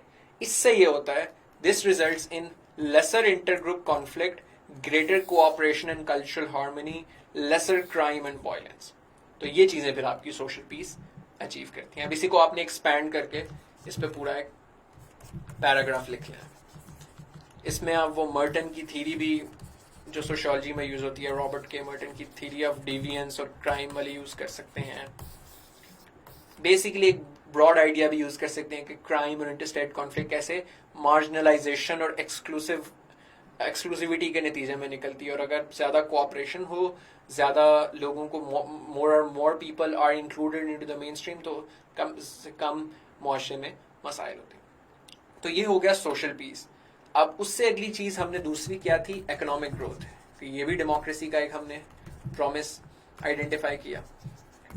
तो अब वो कौन सी डेमोक्रेटिक नॉर्म्स हैं, वो कौन सी सियासी जमहूरी इकदार हैं जो हमने शुरू में आइडेंटिफाई की थी, उनमें से वो कौन सी हैं जो मुआशी तरक्की की तरफ लेकर जाती हैं। तो उसमें बेसिकली आइडिया ये है कि कुछ वैल्यूज ऐसी हैं डेमोक्रेसी की जो इंसेंटिवाइज करती हैं। अब देखें, अब ये आपने इसको लिंक पीछे से भी करना है कि सोशल कोहिजन का और सोशल हार्मनी का एक नेचुरल आउटकम ये है कि ज्यादातर लोग आपस में कोऑपरेट करेंगे, लोग आपस में ट्रस्ट करेंगे एक दूसरे के साथ, और ये चूंकि एक ऐसा मुआशरा होगा कि जहां पर लोग अपनी रंग नस्ल या इसकी बुनियाद पर तरक्की नहीं करेंगे, बल्कि अपने टैलेंट, अपने मेरिट, अपने मेहनत के बलबूते पे आगे बढ़ेंगे। तो इसका मतलब कि मुआशरे में कंपटीशन बढ़ेगा, मुआशरे में इनोवेशन ज्यादा आएगी, मुआशरे में ज्यादा से ज्यादा लोग इकोनॉमिक प्रोडक्टिव एक्टर्स होंगे वो सोसाइटी के, और वो चूंकि मुआशरे के प्रोडक्टिव एक्टर्स होंगे तो वो ज्यादा से ज्यादा फिर मुआशी तरक्की में किरदार अदा करेंगे। इसमें हम थोड़ा सा थीसिस बोरो करेंगे व्हाई नेशंस फेल का, जो कि डरॉन एसमोग्लू और जेम्स रॉबिन्सन की किताब है। इसका मैं अक्सर हवाला देता हूँ, तो इसकी आप समरी भी पढ़ सकते हैं अगर आपको मौका मिले तो, दैट बी वेरी गुड। तो बेसिकली उनका भी आइडिया ये कि जो कामयाब रियासतें हैं उनके पास इंक्लूसिव इंस्टीट्यूशंस हैं। इंक्लूसिव इंस्टीट्यूशंस वो इंस्टीट्यूशंस हैं जो रिवॉर्ड करते हैं और इंसेंटिवाइज करते हैं hard work, fair play, abiding by rules of game, competition, innovation and merit. वो रियासतें कामयाब हैं। और नाकाम रियासतें वो जहां पे एक्सक्लूसिव इंस्टीट्यूशंस हैं, एक्सट्रैक्टिव इंस्टीट्यूशंस हैं। Horrible writer. Let me make it better for you. Extractive institutions. Extractive institutions वो institutions हैं जो हार्डवर्क, मेरिट वगैरह को रिवॉर्ड नहीं करते, मगर पेट्रनेज, रेंट सीकिंग, ताल्लुकात की बेसिस पे, प्रिविलेज की बेसिस पे, जेंडर की बेसिस पे, आपकी रेस, एथनिसिटी की बेसिस पे, so on and so fourth. तो ये वो एक्सट्रैक्टिव इंस्टीट्यूशंस होते हैं। तो जिन ममालिक में इस तरह के इदारे होते हैं वो कामयाब नहीं होता। तो आइडिया वही है कि जब एक मुआशरा तमाम लोगों को बराबर रखेगा, और उसमें आइडिया एक बड़ा अहम वो अमर्त्य सेन का जो आइडिया है पॉवर्टी के ऊपर, कि पॉवर्टी जो है वो बेसिकली सिर्फ ऐसा नहीं है कि वो मुआशरे में पैसों की कमी कुछ लोगों को कर देती है, मगर poverty strips people of their ability to contribute to society. उसमें वो आइडिया है अमर्त्य सेन का कैपेबिलिटी अप्रोच, कि बेसिकली लॉस ऑफ कैपेबिलिटी है पॉवर्टी, कि जो बंदा अपना फुल पोटेंशियल रियलाइज कर सकता था वो नहीं कर पाता अगर वो गरीब हो तो। जैसे कि अगर if Bill Gates did not have the money that he has today, then would he be able to become what he is today? वो अपनी fully realize कर सकता था अपने potential को, अगर उसको वो education ना मिली होती, वो माहौल ना मिला होता। Same goes with Steve Jobs, other great entrepreneurs and other great people that you know. सही है। तो basically वो idea हम उससे थोड़ा सा different obviously argue करें, but the idea is that talent is broadly distributed in society. There is no one particular group which has all the talent on innovation and ingenious ideas. It's broadly distributed across the spectrum of society, and a society that is fair, a society that is just, a society that is equal, gives an opportunity for everyone to participate in society equally and then come forward based on their talent and hard work and meritocracy. Consequently, such a society produces the most number of productive actors. By actors I don't mean film actors, but that too is included, but generally productive economic actors, and hence economy grows, क्योंकि उसमें competition, innovation होगा। और वो इसीलिए जहां पर बराबरी की सतह पर हर एक को मौका मिलता है वहां पर लोग ज्यादा जाते हैं, ज्यादा मेहनत भी करते हैं, और फिर उस तरीके से उस मुल्क की तरक्की भी ज्यादा होती है। ठीक है, तो पहला हमारा सोशल पीस आ गया था, दूसरा economic growth. The twin principles of liberty and equality ensures economic growth by creating a system in which people are rewarded for their talent, hard work and intelligence. This leads towards greater participation in workforce from all groups, including women and minorities. अच्छा, ये भी बहुत अहम है। अगर एक मुआशरा unequal है और ख़वातीन को नौकरी का काम करने का मौका नहीं मिलता, तो आधी से आधी तकरीबन वर्कफोर्स तो आपकी वैसे ही इकोनॉमिक सिस्टम से बाहर हो गई। तो जब आधी आवाम ही अपने मुल्क की आपने इकोनॉमिक सिस्टम से बाहर कर दी तो आप इकोनॉमिक ग्रोथ कैसे करोगे? तो बेसिक लॉजिक कि एक माशरा जो इक्वल होगा, प्रोग्रेसिव वैल्यूज पे बेस करेगा, वो वेमेन्स पार्टिसिपेशन को इनकरेज करेगा, इंश्योर करेगा, और वो माहौल पैदा करेगा कि ख़वातीन सेफली वर्कफोर्स के अंदर इंटीग्रेट कर सके, तो ऑटोमेटिकली उनकी फिर इकोनॉमिक प्रोडक्टिविटी ज़्यादा होगी। ठीक है, तो आप इसके लिए कोई एविडेंस भी दे सकते हैं। You can coat a fact, you can Google के फॉर इंस्टेंस वो ममालिक के जहाँ पर जिनकी इकोनॉमिक ग्रोथ बहुत ज़्यादा है, south Korea, China, Singapore, one of the fastest growing economies in the world, वहाँ पर क्या प्रोपोर्शन है वर्कफोर्स के अंदर ख्वातीन का वर्सेस कोई और मुल्क के जहाँ पर ख्वातीन कम काम करती हैं। और ये बहुत लंबा नहीं करना है क्योंकि आपने सिर्फ यहाँ पे एज एन एग्जाम्पल कोट करना है ये फैक्ट, तो आपने बस ये 2-3 लाइनों में ये बात लिखनी है अपने नुक्ते को साबित करने के लिए। ठीक है, और इन पे 2 आपने डिफरेंट पैराग्राफ्स लिखनी है, इस पे डिफरेंट पैरा, इस पे डिफरेंट पैरा। इसी पैराग्राफ के अंदर फिर आगे क्या आएगी, greater participation leads market forces to enhance competition and innovation. ये वो पूरी बात है जो मैंने अभी आपको बताई है कि पार्टिसिपेशन जब ज्यादा होगी तो हर बंदे को मौका मिलेगा ग्रो करने का, फिर टैलेंट के बेसिस पे लोग आगे आएंगे, वो खुद ग्रो करते हैं, वो माशरे को नए आइडियाज देते हैं, नई टेक्नोलॉजी देते हैं, नई कंपनीज बनती हैं, मजीद जॉब्स क्रिएट होती हैं, डिफरेंट स्टार्टा के लोग आते हैं, और हर बंदे के पास अपनी क्रिएटिविटी होती है, अपने आइडियाज होते हैं, and talent is broadly distributed, so you channelize all of that talent if you have a more fair, equal and free society. ठीक है, सो इन 2 नुकात के गिर्द आपने इकोनॉमिक ग्रोथ वाला पॉइंट अपना साबित करना है। फिर तीसरा था पॉलिटिकल फ्रीडम। पॉलिटिकल फ्रीडम से मुराद ये लोगों को कितनी आज़ादी है, सिविल राइट्स का क्या स्टेटस है उस मुल्क के अंदर। तो डेमोक्रेसी ये भी तो कहती है, क्योंकि जमहूरियत अपने आप को बेसिकली जिस तरीके से डिस्टिंग्विश करता है मोनार्की से, ऑटोक्रेसी से, डिक्टेटरशिप से, वो ये है कि इसमें लोगों को आज़ादी मिलती है। तो अगर आज़ादी नहीं होगी तो फिर तो जमहूरियत का गोल तो अचीव ही ना हुआ। तो हम ये कह रहे हैं कि जो ये आज़ादी वाला चीज़ है ये भी डेमोक्रेटिक कल्चर के जरिए आता है।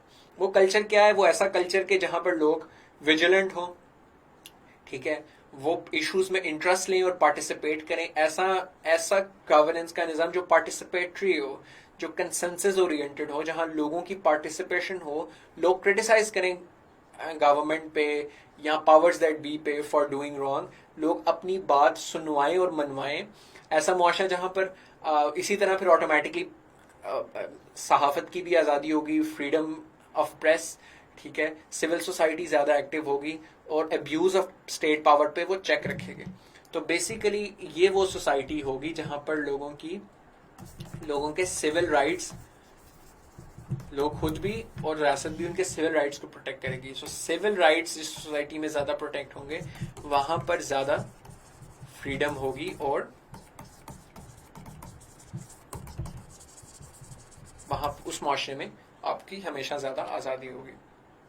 ठीक है, so norms of civic responsibility and rule of law ensure a fair, transparent, accountable and participatory political order.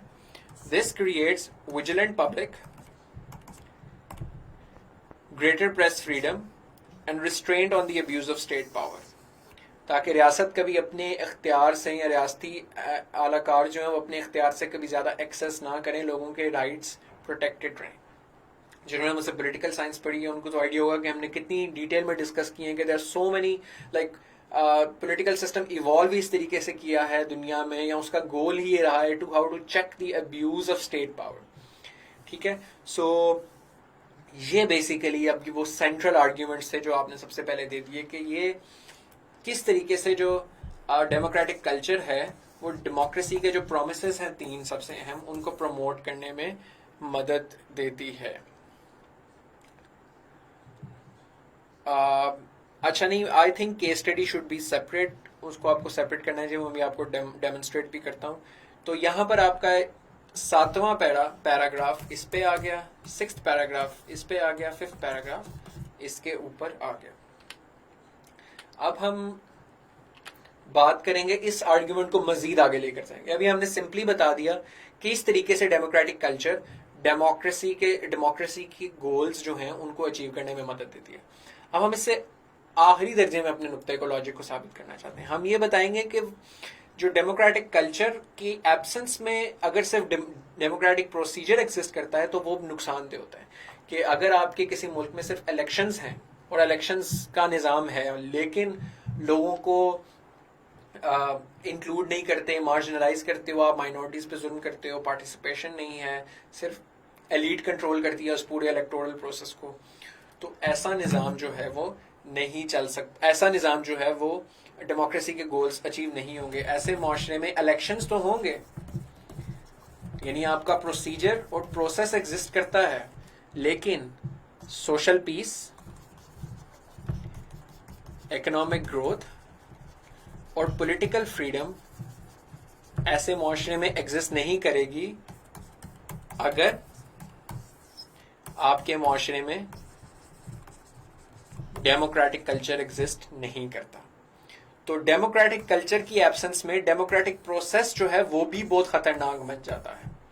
वो इस तरीके से खतरनाक बन जाता है कि बेसिकली आपका ऐसे माशरे के अंदर पॉलिटिकल सिस्टम जो है, जो आपका डेमोक्रेटिक प्रोसीजर है, वो एक टूल बन जाएगा एलीट्स के हाथ में या मेजॉरिटी के हाथ में। सो इससे होगा ये मैं आपको थोड़ा पिक्टोरियली रिप्रेजेंट करता हूँ कि डेमोक्रेसी सस्टेन ही नहीं कर सकती और वो अपने गोल्स अचीव ही नहीं कर सकती अगर उसमें जमहूरी इकदार मौजूद नहीं है, अगर डेमोक्रेटिक कल्चर मौजूद नहीं है और सिर्फ इलेक्शंस ही करवाई जा रहे हैं। उससे होगा ये कि आपकी डेमोक्रेसी जो है वो या तो मेजॉरिटेरियन बन जाएगी, यानी मॉब रूल बन जाएगा कि जिसमें माइनॉरिटीज पे जुल्म होता है, जिसमें अकलियतों को उनके हकूक नहीं मिलते। लेट्स से जैसे think in what's happening in India today, ठीक है, तो के इलेक्शंस तो चल रहे हैं, लेकिन उस इलेक्शंस के नतीजे में एक जो न्यूमेरिकल मेजॉरिटी है उसकी टिरनी अचीव हो शुरू हो गई, टिरनी ऑफ मेजॉरिटी एस्टैब्लिश हो जाती है।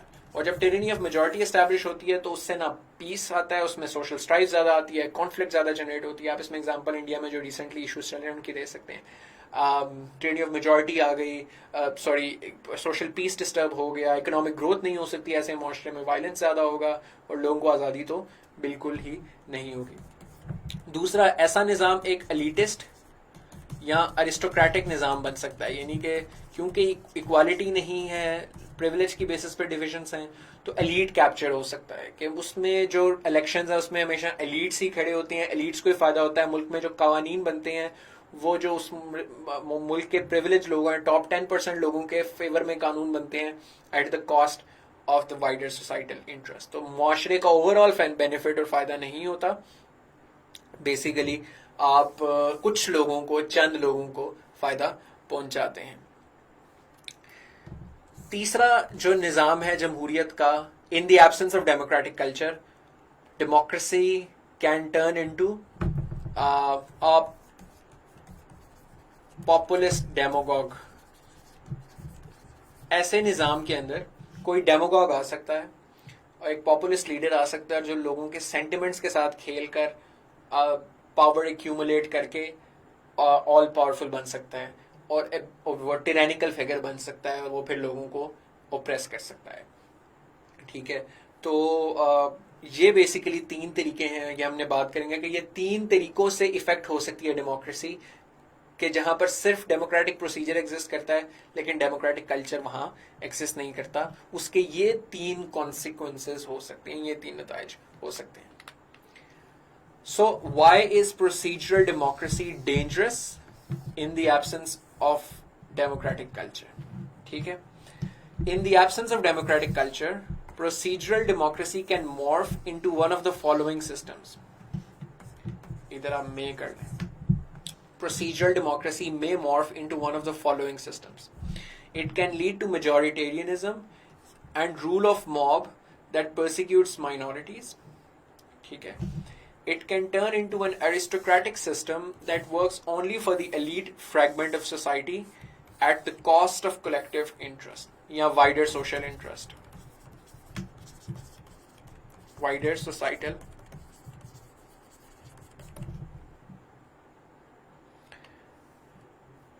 Third, it paves way for demagogues to hijack democratic process and create authoritarian systems. इन सबको आपने एक पैराग्राफ में ही लिखना है। So 8th पैराग्राफ में ये तीनों बातें आप लिख सकते हैं कि जो डेमोक्रेटिक कल्चर जब नहीं एग्जिस्ट करता तो प्रोसीजरल डेमोक्रेसी इस तरह की बन सकती है। क्यों?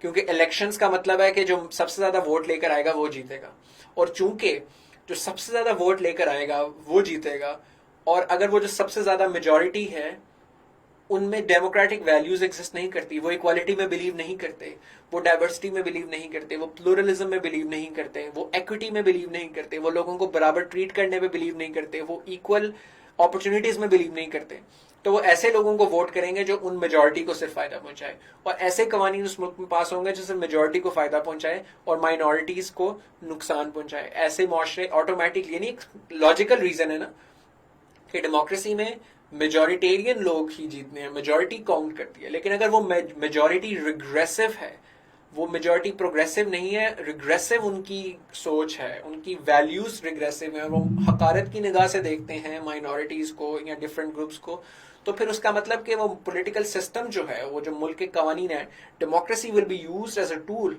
Political office will be used as a tool to persecute minorities. ठीक है?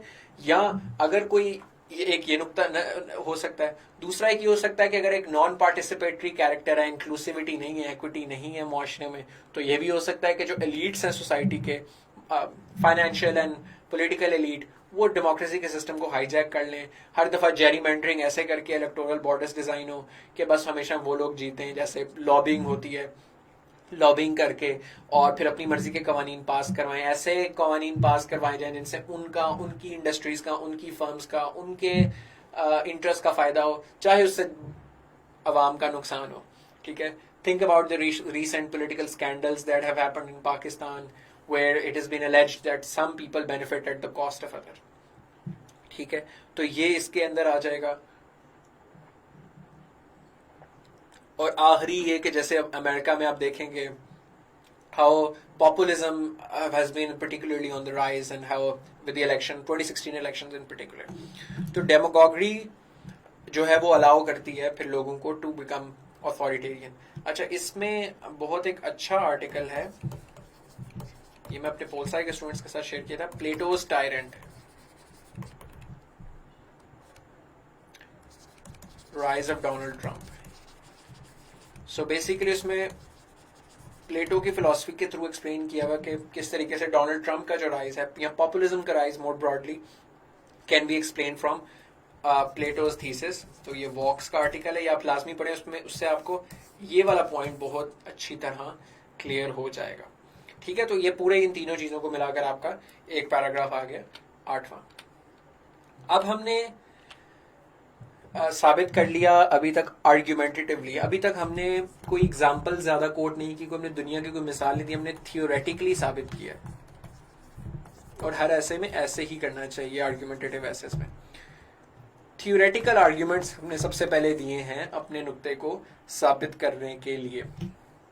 ठीक है? कि कल्चरल डेमोक्रेसी कैसे डेमोक्रेसी के प्रोमिसेस को अचीव करने में मदद देती है, वो हमने 3 पैराग्राफ्स लिखे। फिर हमने बताया कि डेमोक्रेटिक प्रोसीजर जो है वो डेमोक्रेटिक कल्चर की एब्सेंस में किस तरह नुकसानदेह साबित होता है, वो हमने बताया, थ्योरी में बताया। अब हमें इम्पेरिकल या एनेक्डोटल कोई भी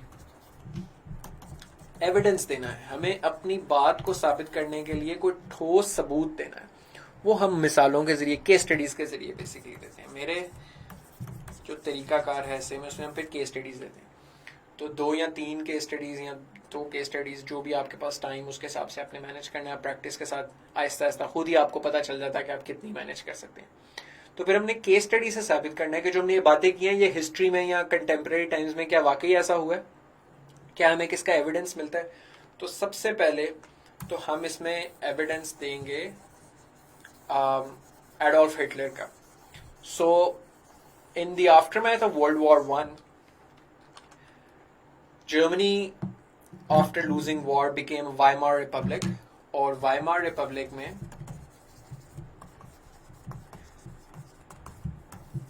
इलेक्शंस हुए, डेमोक्रेसी थी, जमहूरियत थी। Paul von Hindenburg became the president। जो हिटलर की नाजी पार्टी थी, initially it got only 3% votes, after great depression, फिर ग्रेट डिप्रेशन आया, इसकी पॉपुलैरिटी फिर 18% पे चली गई, फिर इवेंचुअली 43% वोट्स सिक्योर किए हिटलर ने।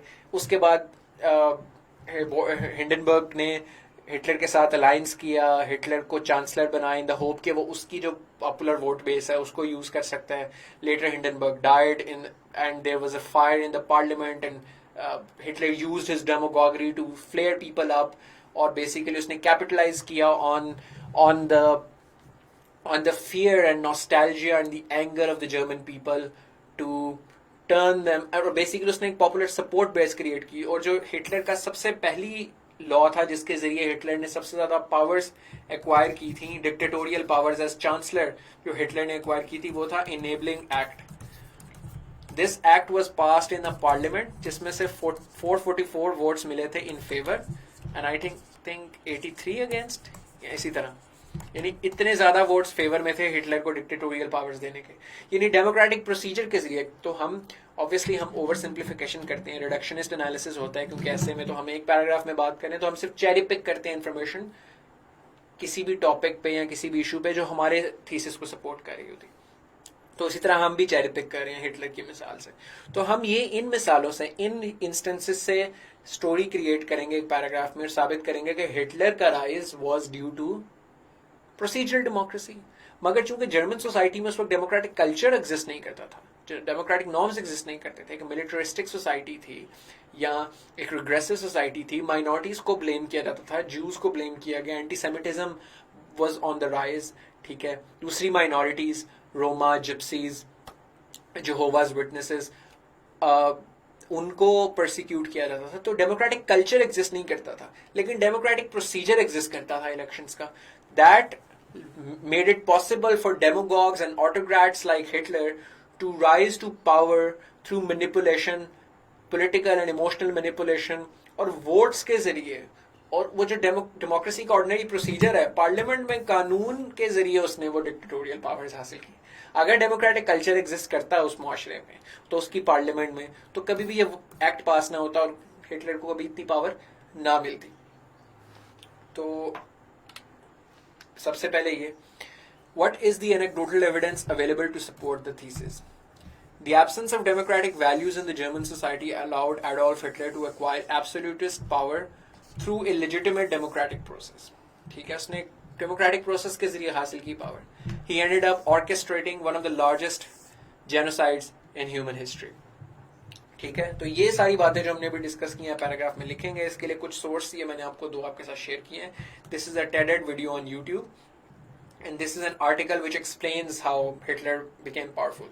इसमें कुछ ऑब्वियसली इन्फॉर्मेशन आपके लिए डायरेक्टली रेलेवेंट नहीं होगी, लेकिन आपने जिस तरह मैंने आपको बताया चेरी पिक करनी है इन्फॉर्मेशन, और उसकी बेसिस पे अपने आर्ग्यूमेंट और एक अपना पैराग्राफ कंस्ट्रक्ट आपने करना है कि कैसे डेमोक्रेटिक कल्चर की एब्सेंस और डेमोक्रेटिक प्रोसीजर की वजह से वो पावर में आया and he ended up killing so many people. अच्छा, उसके बाद हमारे पास कंटेम्प्रेरी एक मिसाल दे देते हैं। हमने हिस्ट्री की मिसाल दी है, तो हम आज की दुनिया की में अगर एक मिसाल दें, again we are going to use some reductionist analysis, that is sub Saharan Africa. So during the third wave of democratisation, आप लोगों को आइडिया होगा first wave, second wave, third wave of democratisation. Third wave of democratisation was after the decolonisation of Africa and South Asia in 1980s generally. So post 1980s and 1990s even, जो post decolonisation और Soviet union के टूटने के बाद democratic countries बनी थी, तो उनमें सब सहारा भी था। Sub Saharan countries became independent mostly in 1980s and 1990s। So उसके बाद से जब से वो डेमोक्रेटाइज हुई हैं, तो हम दुनिया भी यही एक्सपेक्ट करी थी कि अफ्रीका के मसले जमहूरियत के इंट्रोडक्शन से, उनके निज़ाम से जब आज़ादी मिलेगी और वो जमहूरी निज़ाम वहाँ पर नाफिज होगा, तो तरक्की होगी अफ्रीका के अंदर भी, वहाँ भी इकोनॉमिक ग्रोथ, सोशल पीस और पॉलिटिकल फ्रीडम ज़्यादा होगी। लेकिन ये हमें एविडेंस नहीं मिलता इस चीज़ का। मिलता भी है, बट अगेन हम चेरी पिक करेंगे सिर्फ अपने थीसिस को सपोर्ट करने के लिए। So we are going to argue that the introduction of democratic process in Africa has not yielded its results there continues to be civil wars, internal strife, economic stagnation, and political violence in a lot of sub-Saharan African countries, even after the introduction of democracy. Why? जो हम पूरे ऐसे में बात करें, it is because वहां पे procedurally तो डेमोक्रेसी आ गई है, लेकिन डेमोक्रेटिक कल्चर अभी तक वहां पे डेवलप नहीं हुआ. ठीक है, तो democratization of sub-Saharan Africa in the late 1980s has resulted in greater ethnic conflicts, political violence, and lower economic growth due to the legacy of colonialism that hinders the development of progressive democratic culture. ठीक है, तो अब आप इसको 2-3 हिस्सों में इस argument को ब्रेक डाउन करें. सबसे पहले आप ये बताएं कि डेमोक्रेटाइजेशन जो है अफ्रीका में, सब साहारन अफ्रीका में, उसमें हुआ ये कि 1980s में आज़ादी मिली बहुत ज़्यादा ममालिक को under from the yoke of colonisation. वहाँ पे डेमोक्रेटिक कल्चर, इलेक्शंस इंट्रोड्यूस हुए, मल्टी पार्टी सिस्टम डेवलप हुआ, पार्टीज ने इलेक्शंस कंटेस्ट किए, बड़े बड़े प्रेसिडेंट्स वहाँ पर बन गए, वहाँ पर सियासी निज़ाम चल पड़ा जमहूरियत की लाइन्स पे. लेकिन उसके बावजूद वहां पर एथनिक कॉन्फ्लिक्ट्स कम होने की बजाय बहुत ज्यादा एरियाज में ज्यादा हो गई. सूडान वगैरह फॉर इंस्टेंस, पॉलिटिकल वायलेंस बहुत ज्यादा है. माली, चैड, नाइजर, सूडान, इन एरियाज में उनकी इकोनॉमिक ग्रोथ बहुत ज्यादा नहीं हुई. लॉट ऑफ कंट्रीज, क्यों? क्योंकि प्रोसीजरल डेमोक्रेसी तो आपने इंट्रोड्यूस करवा दी वहां पे, लेकिन वो जो कॉलोनियलिज्म की लेगेसी की वजह से एक बड़ा रिग्रेसिव कल्चर था, डेमोक्रेटिक कल्चर, वो आप खत्म नहीं कर सके. यानी कि वहां पर जब कॉलोनियलिज्म के अंडर लोगों को डिवाइड एंड रूल किया, ब्रिटिश ने, फ्रेंच ने, बेल्जियम ने, वो डिवाइड एंड रूल की पॉलिसी के तहत डिफरेंट एथनिसिटीज वर पिटेड अगेंस्ट ईच अदर. वो डिफरेंट एथनिसिटीज, डिफरेंट ग्रुप्स, वहां पर वायलेंस था. ठीक है, सिस्टम नहीं था, पेट्रनेज और रेंट सीकिंग थी, एलिट्स के पास सारी पावर्स थी और कॉमन मैसेस के पास नहीं थी. तो एक ऐसा प्रेडिटरी सोशल सिस्टम था. तो उस प्रेडिटरी सोशल सिस्टम जो कि colonialism, the predatory social system that was bequeathed by colonialism, उसके टॉप पे आपने सिर्फ इलेक्शंस इंट्रोड्यूस करवा दिए. तो उससे नुकसान, फायदा कुछ नहीं हुआ. उससे हुआ ये कि वही जो एथनिसिटी नंबर्स में सबसे ज्यादा थी, उसका प्रेसिडेंट आ जाता था उस एथनिसिटी का, और वो बाकी एथनिसिटीज को फिर परसिक्यूट करता था रियासती मशीनरी को यूज करते हुए. ठीक है, वोट्स खरीदे जाते थे. इस तरीके से डेमोक्रेटिक प्रोसेस को हाईजैक कर लिया गया, और बाद में डोनर्स ने भी, इंटरनेशनल ऑर्गेनाइजेशंस ने भी बहुत ज्यादा एड भी दी, सारा कुछ हुआ. लेकिन वो एड भी ultimately went into the pockets end of the politicians, of those in power, और अवाम को उसका कोई फायदा नहीं हुआ. तो ओवरऑल आपकी रियासत जो है वो डेवलप नहीं कर सकी, वहां पर ग्रोथ नहीं कर सकी. जो जमहूरियत के प्रोमिसेस थे वो अचीव नहीं हो सके. क्यों? एंड वाली लाइन में फिर आपने इसे टॉपिक से कनेक्ट करना है, हर पैराग्राफ को अपने टॉपिक से कनेक्ट करना है कि क्योंकि डेमोक्रेटिक कल्चर था, डेमोक्रेटिक कल्चर नहीं था, सॉरी, और सिर्फ आपने डेमोक्रेटिक प्रोसेस इंट्रोड्यूस करवा दी. ठीक है, अच्छा, इसमें आप कुछ फैक्ट्स भी कोट कर सकते हैं, वो मैं आपको बाद में बताता हूँ. अभी दोनों में आ सकता है. वैसे ये एक पेपर है, democratisation in Africa 1990-1920 an assessment. जिस बंदे को थोड़ा डेप्थ में पढ़ने का शौक है, this is a research paper. तो अगर आपको एक्सेस ना मिले तो लिबजन से तो मिल ही जाएगी. सो ये पेपर आप पढ़ें, अगर 40-50 पेजेस का है. If you have time, if someone wants to know this in detail about Africa, so this paper explains that in detail. इससे आप काफी एग्जांपल्स, काफी चीजें निकाल सकते हैं फॉर दिस. अच्छा, अब ये तो हमने 2 एग्जांपल्स दे दी अपनी main side of the argument को साबित करने के लिए. हमने बताया कि एडोल्फ हिटलर कैसे डेमोक्रेटिक प्रोसीजर के जरिए आया था, क्योंकि कल्चर नहीं था. हिस्टोरिकल एग्जांपल, एक कंटेम्प्रेरी एग्जांपल दे दी. अब हम एक फ्लिप एग्जांपल भी देते हैं कि वो वाले ममालिक जहां पर डेमोक्रेटिक कल्चर एग्जिस्ट करता है डेमोक्रेटिक प्रोसीजर के साथ, उनका क्या आउटकम है, हम बताएंगे, वो बताना भी जरूरी है. तो उसमें फिर हम नॉर्डिक कंट्रीज की मिसाल जो है, नॉर्डिक कंट्रीज हैं Finland, Sweden, Iceland, Denmark, Norway. तो ये इन ममालिक की हम एग्जांपल देंगे कि these countries are considered to be in the top 12 of Human Development Index consistently. Stellar economic growth, stellar quality of life, a lot of political freedom, a lot of social peace, harmony. Ideal countries में जब शुमार करते हैं दुनिया की, तो Nordic countries को करते हैं जनरली. और वो फ्रांसिस फुकुयामा की जो political order and political decay किताब थी, उसमें वो एक्सप्रेशन यूज करता है, गेटिंग टू डेनमार्क. और बड़ा ही इंटरेस्टिंग है। बेसिकली वो एक ऐसे मेटाफोर के तौर पे यूज करता है कि every country is trying to get to Denmark, यानी every country is trying to get what Denmark is, यानी he is equating Denmark with an ideal state, मतलब एक मेटाफोर के तौर पर, एक तशबीह के तौर पर। So basically these countries are considered to be the ideal performing countries, right? So since they are considered ideal performing, तो उनका क्या राज है इन तमाम नॉर्डिक कंट्रीज का? वो ये कि यहाँ पर बड़ा एक स्ट्रॉन्ग और वाइब्रेंट डेमोक्रेटिक कल्चर एग्जिस्ट करता है अलॉन्ग विद डेमोक्रेटिक प्रोसेस। ठीक है, तो ये दो बातें हो गई थी 10th पैराग्राफ में हिटलर की, 9th पैराग्राफ में हिटलर की, 10th पैराग्राफ में सब सहारन अफ्रीका की और इसकी। Alternatively, the procedural democracy coupled with entrenched democratic norms in Nordic countries, और वो कौन कौन सी थी? Norway, Sweden, Denmark, Finland, Iceland, has placed them in top 12 countries on Human Development Index consistently. ठीक है, अच्छा, इसमें जो मैंने आपको बात बतानी थी वो ये कि इन दोनों के अंदर आप ये कर सकते हैं कि कुछ फैक्ट्स हैं जो दोनों में यूज कर सकते हैं। जैसे कि यानी जो हमने डेमोक्रेटिक कल्चर की बात की है, उस कल्चर को मेजर करने के लिए कुछ इंडेक्सेस एग्जिस्ट करते हैं। जैसे कि जेंडर इक्वालिटी को मेजर करने के लिए जेंडर पैरिटी इंडेक्स, फ्रीडम कितनी है उस मुल्क में, प्रेस फ्रीडम कितनी है, वो फ्रीडम हाउस की फ्रीडम इंडेक्स निकलता है। ठीक है, तो आप जैसे फॉर इंस्टेंस एग्जांपल के तौर पे आप देखेंगे जेंडर परसेप्शन इंडेक्स में सब सहारन अफ्रीकन कंट्रीज कहाँ फॉल करती हैं। ठीक है, एंड सब्सिक्वेंटली उनका क्वालिटी ऑफ डेमोक्रेसी क्या है। बाय द वे ये भी डेमोक्रेसी का भी रूल ऑफ लॉ इंडेक्स होता है।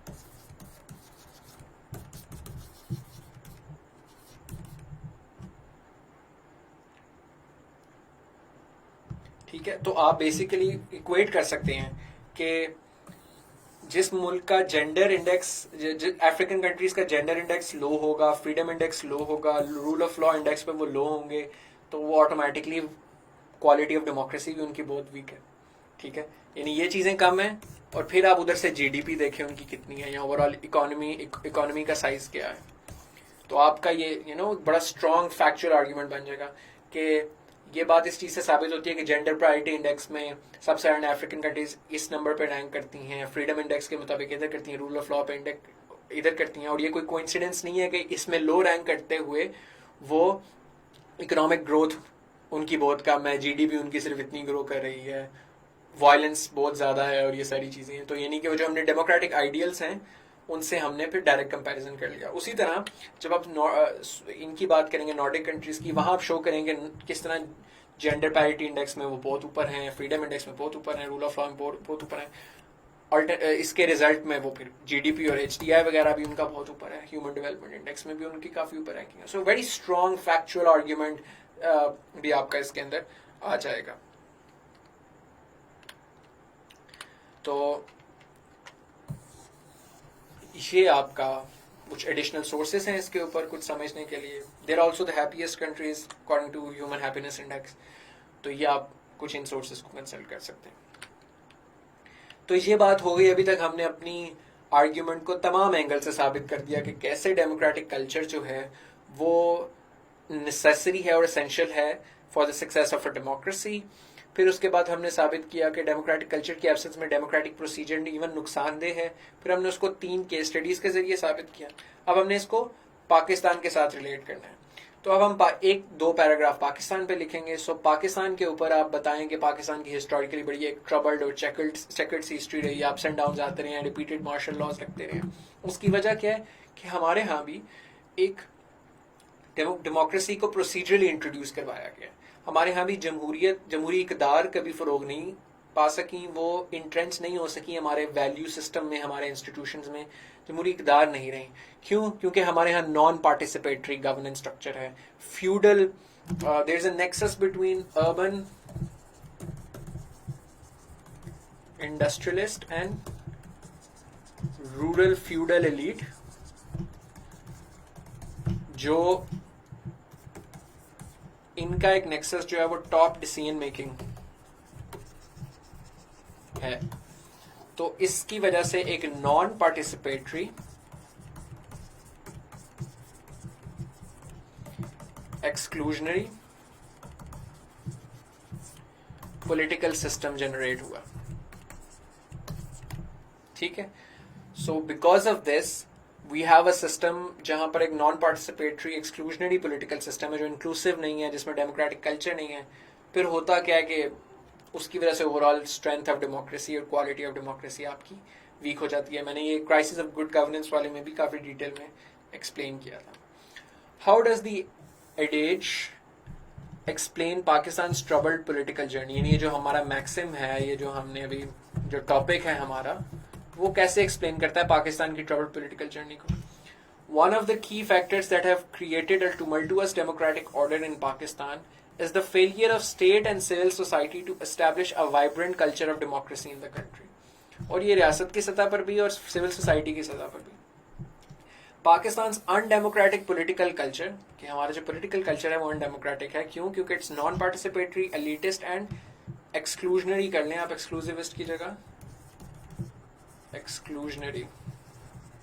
Pakistan's undemocratic political culture, non-participatory, elitist and exclusionary, has created an inefficient administrative and governance system. This has historically led to unsteady economic growth. तो इसका नतीजा ये हुआ कि अनस्टेडी इकोनॉमिक ग्रोथ रही है, पॉलिटिकल इंस्टेबिलिटी रही है, सोशल स्ट्राइव रही है और मिलिट्री डिक्टेटरशिप्स मुल्क में आती रही हैं। इसमें आप एक एग्जाम्पल के तौर पर 2 लाइनों में कराची की मिसाल दे सकते हैं कि हिस्टोरिकली जो मुहाजिर सिंधी कॉन्फ्लिक्ट रही है, अब आप ये देखें ना कि 2 ग्रुप्स हैं, सोशल ग्रुप्स हैं, में इंटर ग्रुप कॉन्फ्लिक्ट रही है हिस्टोरिकली बहुत ज्यादा। उसके नतीजे में वायलेंस भी रहा है, इकोनॉमिक ग्रोथ बड़ी कम रही है, सिटी को एडमिनिस्ट्रेटिवली बहुत नुकसान पहुंचा है। क्यों? क्योंकि हम एक कंसेंसस ओरिएंटेड, पार्टिसिपेटरी और इक्विटी बेस्ड सिस्टम नहीं बना सकेगा जहां पे मुहाजिर और सिंधी दोनों कम्युनिटीज को आप इक्वली फायदा पहुंचा सको। So it was always a competition between the two. Democratic culture establish नहीं हो सका, उनको वो बराबर के राइट्स नहीं मिल सके, उसकी वजह से फिर कॉन्फ्लिक्ट, वायलेंस और उसके नतीजे में हमारे इकोनॉमिक लॉसेस और वो सारा कुछ भी नजर आता है। सो इसकी भी आप एक एग्जाम्पल इस तरह कोट कर सकते हैं। तो ये हमें वैसे तो हर चीज में नजर आता है, in case of terrorism, in case of weak administrative structure and in case of governance issues. तो वो बेसिकली इस वजह से फिर हमारी overall quality of administration, quality of governance और quality of political system weak होती रही, स्पेस मिलती रही political undemocratic, non democratic forces को, जैसे मिलिट्री रूल भी आते रहे। तो ये बेसिकली आपने इसी चीज को यूज करते हुए पाकिस्तान पे अप्लाई किया और उसके जरिए आपने पाकिस्तान की ये चीज एक्सप्लेन कर दी।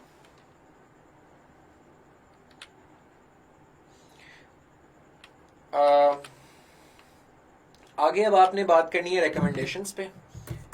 तो रिकमेंडेशंस आप जनरली भी लिख सकते हैं, किसी कंट्री पाकिस्तान स्पेसिफिक भी लिख सकते हैं। कभी कभी कोई ऐसा ऐसे होता है जिसमें ना कोई चीज डायरेक्टली पाकिस्तान पे एप्लीकेबल नहीं होती, फिर उसमें मैं ये रिकमेंड करता हूँ कि जो रिकमेंडेशंस हैं वो आप थोड़ी पाकिस्तान सेंट्रिक कर दें कि इस ऐसे की डिस्कशन में पाकिस्तान को क्या सीखना चाहिए। और कुछ होती हैं वो ब्रॉडली भी लग सकती हैं। इसमें चूंकि दोनों तरीके हैं तो मैंने दोनों को उसके अंदर इनकॉर्पोरेट कर लिया। तो अब आगे सवाल ये था, आगे बनता है कि अब हमने इस टॉपिक के कॉन्टेक्स्ट में क्या चीज डिड्यूस की। हमने इस टॉपिक के कॉन्टेक्स्ट में ये चीज डिड्यूस की कि डेमोक्रेसी बेशक बेहतरीन निज़ाम है, लेकिन उस डेमोक्रेसी के जो गोल्स हैं वो सिर्फ डेमोक्रेटिक प्रोसेस से अचीव नहीं हो सकते, उसके लिए आपको डेमोक्रेटिक कल्चर दरकार है। तो अब सवाल ये है, now the $1 million question is that how do you develop that democratic culture. वो कहाँ से आता है? वो फिर आपने इस रिकमेंडेशंस में उसको बताना है और उसको लिखना है कि वो सोर्स क्या है डेमोक्रेटिक कल्चर का, और वो फिर इस तरीके से आप बना सकते हो। तो डेमोक्रेटिक कल्चर जो है it's an iterative process, it's evolution is an iterative process कि जिसमें रियासत और अवाम दोनों का रोल होता है और एक self reinforcing, mutually reinforcing role होता है। So both participate in that. Civil society अपना काम करती है, राइटर्स ऑथर्स अपना काम करते हैं, मुआशरा जनरली तरक्की के लिए अलहदा काम करता है और रियासत इंश्योर करती है कि लोगों के अंदर डेमोक्रेटिक वैल्यूज और नॉर्म्स आए। उसकी the obvious side of this is the education system. ठीक है कि आप एजुकेशन करिकुलम कैसे डिज़ाइन कर रहे हो, लोगों को कैसी तालीम प्रोवाइड कर रहे हो, आपने national culture, national social engineering कैसे की है पूरे माशरे की, तो कि उनके अंदर किस किस्म की वैल्यूज़, किस किस्म के इक़दार जो हैं वो हैं। तो इस तरीके से फिर ऑब्वियसली रिकमेंडेशन भी यही होगी कि आप अपना एजुकेशन सिस्टम ऐसा डिज़ाइन करें जो लोगों के अंदर रोशन ख्याल और डेमोक्रेटिक नॉर्म्स जो हैं उनको इनकलकेट करें। The development, what can Pakistan and the developing world learn from the adage? The development of democratic culture is an iterative process that involves both state and civil society. Pakistan and other developing countries need to aggressively develop democratic norms. किस तरीके से? Progressive educational system. Basically इसमें वो बातें आ जाएंगी कि आप लोगों को tolerance, peace, inclusivity, डिसेंट, इख्तलाफ राय, इन चीज़ों की अहमियत से का इनकी कल्चरली ग्रूमिंग करें। पार्टिसिपेटरी फॉर्म्स ऑफ गवर्नेंस, यानी कि आपका जो निज़ाम है एडमिनिस्ट्रेशन का, गवर्नेंस का, हुकूमत का, वो इस तरीके का होगा जिसमें तमाम लोगों को शामिल किया जाए, वो सिर्फ एलीट सेंटर्ड ना हो, जिस तरह हमने पहले डिस्कस किया था। कुछ लोगों के फ़ायदे के लिए ही निज़ाम ना चले, सब लोगों के फ़ायदे के लिए चले। Greater provision of civil rights and liberties, जो यानी कॉन्स्टिट्यूशनलिज्म मुल्क के अंदर ज़्यादा हो कि कानून की बालादस्ती हो, लोगों को हकूक जो हैं अपने वो मसावी हकूक, बराबरी के हकूक, सबको इक्वल राइट्स जो हैं वो मिलें। ये जब तीनों चीज़ें होंगी तो लोग तमाम एक्विटी, फेयरनेस के प्रिंसिपल्स पूरे होंगे, लॉ, रूल ऑफ लॉ के, इक्वालिटी के प्रिंसिपल्स पूरे होंगे, तो लोग फिर ज़्यादा इक्वली पार्टिसिपेट भी करेंगे और बराबरी के सतह पर भी होंगे, सोशल स्ट्राइफ कम होगी, इकोनॉमिक ग्रोथ ज़्यादा होगी और पॉलिटिकल फ्रीडम्स मैक्सिमम आपके मुआशरे में होंगी। The session is touching 1.5 hour, सो मैं थोड़ा सा क्विकली आगे अब इंट्रोडक्शन की तरफ जाऊंगा। इसके बाद एंड पे आपका एक 14th पैराग्राफ, यहाँ पे कंक्लूडिंग पैराग्राफ आ जाएगा। कंक्लूडिंग पैराग्राफ के अंदर आप वही सारी बातें हैं जो अभी तक हमने की उनको रीटरेट करेंगे, समराइज करेंगे थोड़ा डेप्थ में, और एंड पे जिस तरह मैं आपको कहता हूँ अपनी आखिरी स्टेटमेंट कंक्लूजन की कोई अच्छी सा रेट्रिक, कोई माइक ड्रॉप वाला मोमेंट छोड़ते हैं। तो ओवरऑल आप इस तरह ही लिखते हैं, the sum and substance of the above discussion और this essay has discussed this, in conclusion we can say that la la la, और पूरे ऐसे की समरी एंड देन एक कंक्लूडिंग रिमार्क। ठीक है, सो यहाँ पर आपकी ऐसे की समरी आएगी एंड देन कोई कंक्लूडिंग रिमार्क इसके अंदर होगा। ठीक है, अब हम क्विकली आ जाते हैं इंट्रोडक्शन के ऊपर कि हमने जो इंट्रोडक्टरी पैराग्राफ लिखना था। This is the most important part because examiner ज़्यादा एम्फेसिस आपकी आउटलाइन और आपके इंट्रोडक्शन पे करते हैं। तो इंट्रोडक्शन के 4 कंपोनेंट्स होते हैं। The first is the grabber which is that how you hook the reader. ठीक है, फिर उसके बाद आप कोई ट्रांजिशन कैसे करते हैं। अब तीसरी चीज आपकी समरी, ओवरऑल ऐसे की समरी आ जाती है, और हुक को और ओवरऑल समरी को जोड़ने के लिए कुछ ट्रांजिशन सेंटेंसेस आ जाते हैं ताकि उसके अंदर एक फ्लो, लॉजिकल फ्लो जो है वो नजर आए। और आखिरी चीज फिर एंड पे आप थीसिस स्टेटमेंट लिख देते हैं। थीसिस स्टेटमेंट बेसिकली वो होती है जो आपका स्टांस, आपका नुक्ता, और किस बुनियाद पर आप वो स्टांस ले रहे हो, वो चीजें एक ही स्टेटमेंट के अंदर जब आती हैं तो उसे थीसिस स्टेटमेंट कहते हैं, वेरी सिंपली पुट। ठीक है, तो ये एक तरीका है जिस तरीके पे मैंने अपने ज़्यादातर स्टूडेंट्स को ऐसे करवाया है introduction, and it's been very successful as well. इसको ये फनल अप्रोच भी है, लेकिन इसमें 2-3 चीज़ें मिक्स करके इस इंग्रेडिएंट को तैयार किया। और आपको मैं मिसाल देता हूँ, इसको मैं दिखाऊंगा भी। ये मैंने कोड लेक्चर में भी आपने नियर पेयर पे शेयर हुआ था कि ग्रैबर यानी इंट्रोडक्शन स्टार्ट करने के 5 तरीके हैं। एक ये कि आप डायरेक्ट स्टार्ट करो, एक ये कि किसी आप कोटेशन के साथ, विजडम कोट के साथ स्टार्ट करो। And that obviously cannot be Abraham Lincoln's quotation that I shared, which was obviously a sarcastic quote, but some people took it way too seriously. But anyways, quotational beginning हो सकती है, कोई startling information, कोई shocking fact हो सकता है जो कि attention को hook करे, को overall जो उस topic के ऊपर जितना literature available है उसकी एक literature review कर सकते हैं आप, और एक ये है anecdote या story। और मैंने आपको बताया था कि ये हर नया तरीका पिछले तरीके से बेहतर है। And the best is that you right a story, N anecdote. वो स्टोरी किसी इवेंट की हो सकती है, किसी बंदे की हो सकती है, या कोई फिक्शनल स्टोरी भी हो सकती है। तो देखें, लेट्स सी, मैंने इस पे एनेक्डोट यूज की है। मैंने एनेक्डोट यूज करते हुए अपने इस ऐसे को का एक पूरा इंट्रोडक्शन लिखा है, वो मैं आप लोगों के साथ शेयर करता हूं। The year is 1945. A dark smoke rising from the gas chambers could be seen. From a distance, these chambers seemed like coal-fueled plants, as if massive engines were being run with coal power. Seen closely, and as the smoke settled, an even grimmer reality emerged. The gas was indeed being produced, but not as a result of burning coal. Instead, living and breathing humans were confined to sealed chambers and subjected to poisonous gas. Those who survived gas could not escape starvation. This was Auschwitz concentration camp. While all of this seems like a fictional dystopia, this was the lived experience of the 11 million people who were systematically exterminated by Hitler's regime.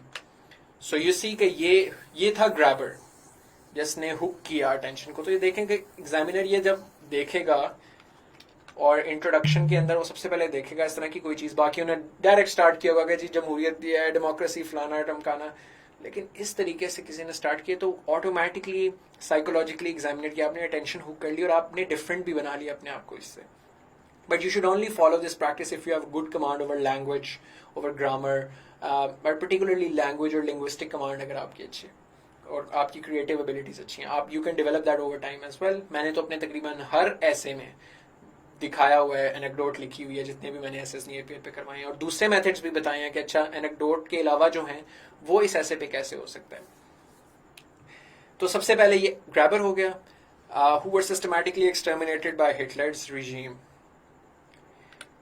फिर transition करनी है अब हमने। The rise of Hitler is a testimony to the fragility of human political order. But an even more unsettling question is that how did Hitler rise to power in a democratic Weimar Republic? How is it possible for such autocrats to hijack the democratic process? Is the democratic promise of human salvation a myth? Or is there anything more to democratic procedure than elections alone? This essay will dwell upon these age-old questions that have been subject of immense discussion by philosophers, political scientists and historians alike. मैं ये prefer करता हूँ कि grabber के बाद आप hook करने के बाद जो आपकी ट्रांजिशन है वो क्वेश्चंस की शक्ल में हो। यू पोज सर्टेन क्वेश्चंस, जैसे क्वेश्चन स्टेटमेंट्स होती हैं रिसर्च पेपर्स में, क्योंकि जो क्वेश्चंस है ना वो डायरेक्टली क्वेश्चन टॉपिक की थीम को पकड़ते हैं अगर आप सही तरीके से उनको बनाएं तो बहुत रेलिवेंट होते हैं और बड़ी अच्छी एक ट्रांजिशन देते हैं। आपने ग्रैबर दिया, उसके बाद आपने कुछ क्वेश्चंस पोज किए, वो सारे क्वेश्चंस जो हमने इस ऐसे में डिस्कस करने हैं, जो इस टॉपिक के सेंट्रल क्वेश्चंस हैं वो आपने पोज किए, तो आपकी ट्रांजिशन बन गई। उधर से आगे फिर आप अपनी ऐसे की समरी कंटिन्यू करें। So this essay will dwell upon these age-old questions, blah, blah, blah. Contrary to popular conception, democracy is not only a process but also entails a set of progressive values. Introduction of democratic elections alone cannot guarantee prosperity. It also requires an inclusive, tolerance and equitable social ethos. In the absence of this ethos, democratic process may turn out to be counterproductive. This adage is supported by both historical and contemporary evidence. It also helps explain Pakistan's checkered democratic journey. तो आप देखें मैंने बहुत generally पूरे essay की theme को साबित किया, किसी ना डेप्थ में जाके किसी चीज को एक्सप्लेन किया है, ना बहुत डेप्थ में जाके कोई चीज एनालिसिस किया, लेकिन बहुत फंडामेंटली इन क्वेश्चंस के जो हमने आंसर्स अपने ऐसे में डिस्कस किए हैं, ब्रॉड थीम्स जो हमारे ऐसे की हैं, वो सारी कुछ फिक्रों में यहाँ समराइज करती हैं।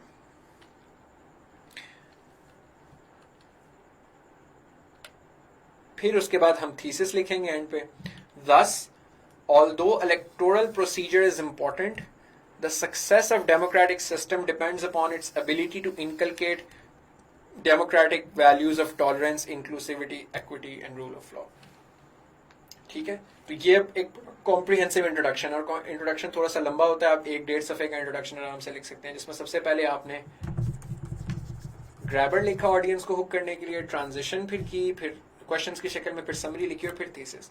अभी एक सवाल आ रहा है कि ये क्वेश्चन जो आपने हेड वो दिया है, स्टोरी शुरू में एनेक्डोट दी है, वो तो केस स्टडी लग रही है, केस स्टडी में ना आप पूरी बात साबित करते हैं। केस स्टडी में आप हर चीज, सारे फोर्सेस एक्सप्लेन करते हैं, जो कि जब हमने ऐसे के अंदर एक्सप्लेन की थी, हमने एक्सप्लेन किया कि हिटलर का rise to power democratic process के जरिए कैसे हुआ, किस तरीके से उसको वोट्स मिले, कैसे वो पावर में आए, क्या कंडीशन थी, वो हमने कोई बात नहीं की। इधर हमने जस्ट एक सिनेरियो, हमने एक इमोशनल रेट्रिक बस क्रिएट करके एक सिनेरियो बिल्ड किया, और वो भी हमने यहां पर आप देखें जवाब भी हमने पूरा नहीं दिया, यानी यहां पर भी हमने कोई बताया नहीं है कि डेमोक्रेटिक प्रोसेस के जरिए कैसे आया था, वो भी हमने क्वेश्चंस की शक्ल में पोज किया। और हमने हिटलर वाली केस स्टडी को एनेक्डोट को एक्सप्लेन नहीं किया पूरी तरह से, हमने उसको बस थोड़ा सा कनेक्ट किया अपने टॉपिक के साथ। So that's the difference between using N anecdote and having a case study. Case study explains the entire phenomena, anecdote only एक पार्ट ऑफ द पिक्चर आप पोर्ट्रे करते हैं उसकी सिर्फ। तो ये आपके सामने ऐसे हो गया। सो अब that's all from my side on the different aspects of the English essay. इसको पूरे ऐसे के जरिए आपको बहुत ज्यादा इसकी नुआंसेस का होपफुली अंदाजा हो गया होगा। इसके अलावा अब हम will open the house to question answer sessions, we have some time for that. So वो आप उसके अगर कोई क्वेश्चंस हैं तो आप मुझसे पूछ सकते हैं। जी रेपिटेशन, तो रेपिटेशन नहीं हो रही, आप उसकी फिक्र ना करें, क्योंकि ये 8 लाइंस हैं और आपने सिर्फ एक रेट्रिक क्रिएट किया। अगर आप वही पूरी चीज उठा के केस स्टडी में डाल रहे हैं तो वो फिर ऑब्वियसली रेपिटेशन है, लेकिन ये रेपिटेशन नहीं है, क्योंकि देखें हमने सिर्फ उसकी गैस चेम्बर्स का एक क्या कहते हैं इमेजरी रिकंस्ट्रक्ट की है, सिर्फ उसके गैस चेम्बर्स की, और हमने उसमें बाकी कोई डिटेल में जाके बातें नहीं की।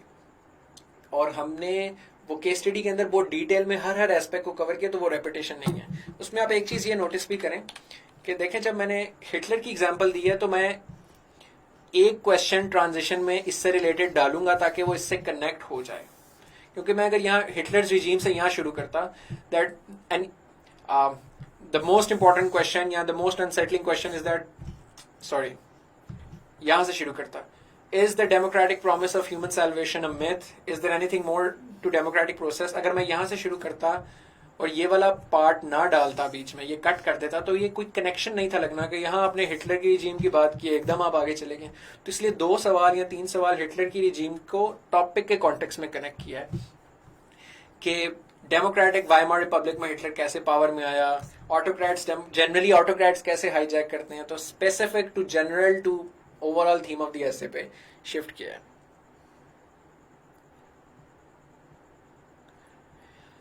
ये सवाल है कि आउटलाइन में फ्रेज होनी चाहिए या सेंटेंस होना चाहिए। सो you can have both ways, but मैं रिकमेंड करता हूं कि आउटलाइन कॉम्प्रिहेंसिव होनी चाहिए। उसकी वजह यह है कि एग्जामिनर पता नहीं आपका ऐसे डिटेल में पढ़ते हैं कि नहीं पढ़ता, लेकिन आउटलाइन वो लाजमी देखते, तो इसलिए outline should be as comprehensive.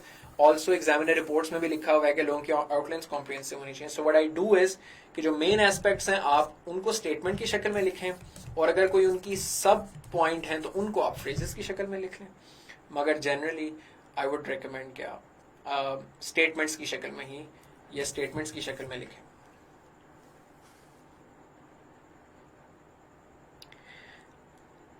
यार ये I know this question in extent of the issue, cause of the issue और background, I know where this question is coming from. Basically, I don't agree with this format के issue, extent of the issue, causes and solutions. वो बड़ा ही एक अजीब किस्म की compartmentalization करता है ऐसे की, और उसकी डेप्थ को कैप्चर नहीं करता। So I don't believe in this। मैं तो ये जो आपको शुरू में सबसे फॉर्मेट दिखाया था ये वाला, मैं इसके साथ ज्यादा सब्सक्राइब करूंगा।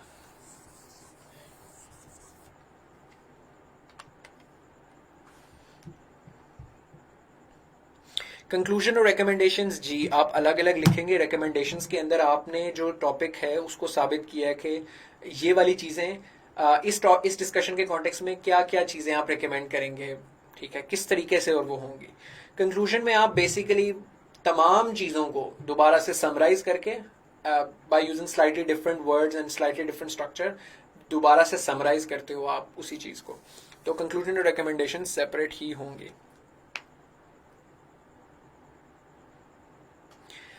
You can write thesis statement at the start, but then अगर आप थीसिस स्टेटमेंट स्टार्ट्स में लिख रहे हैं तो फिर आप ये कैसे करेंगे, आप हुक कैसे करेंगे एग्जामिनर को, उसको थीसिस स्टेटमेंट लिखने के बाद आप शॉक वैल्यू कैसे जनरेट करेंगे, थीसिस स्टेटमेंट लिखने के बाद आप कोटेशनल बिगिनिंग कैसे करेंगे, उसके बाद आप स्टोरी कैसे लिखेंगे, वो डिफिकल्ट होता है। तो इसलिए जनरली इसमें आप ये देखें, अच्छे अच्छे एसेज पढ़ें आप जब ऑनलाइन डॉन के या इधर उधर आर्टिकल्स पढ़ते हैं, आप देखते हैं कि कोई हमेशा उन्होंने कोई पहले डायरेक्ट ही मुद्दे पे नहीं आते, वो कोई आपने हुक करने के लिए कोई चीज हमेशा स्टार्ट में डाली जाती है।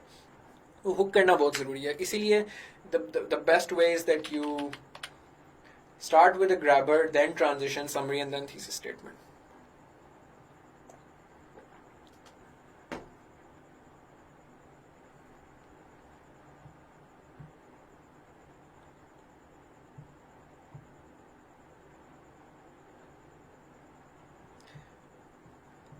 The tone of the essay should be academic, mild.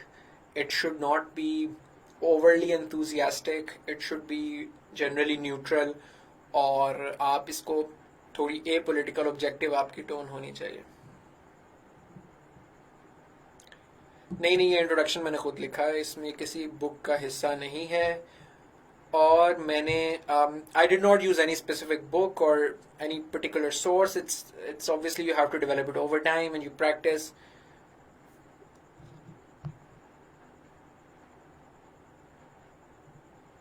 देखें जो हेडिंग्स हैं वो सिर्फ आउटलाइन में आएंगी। पैराग्राफ जब आप बॉडी पैराग्राफ शुरू करेंगे तो उनमें कोई आउटलाइन नहीं आएंगी। Yes, it is okay that if your outline takes 3 to 4 sheets of your answer paper, it's completely fine.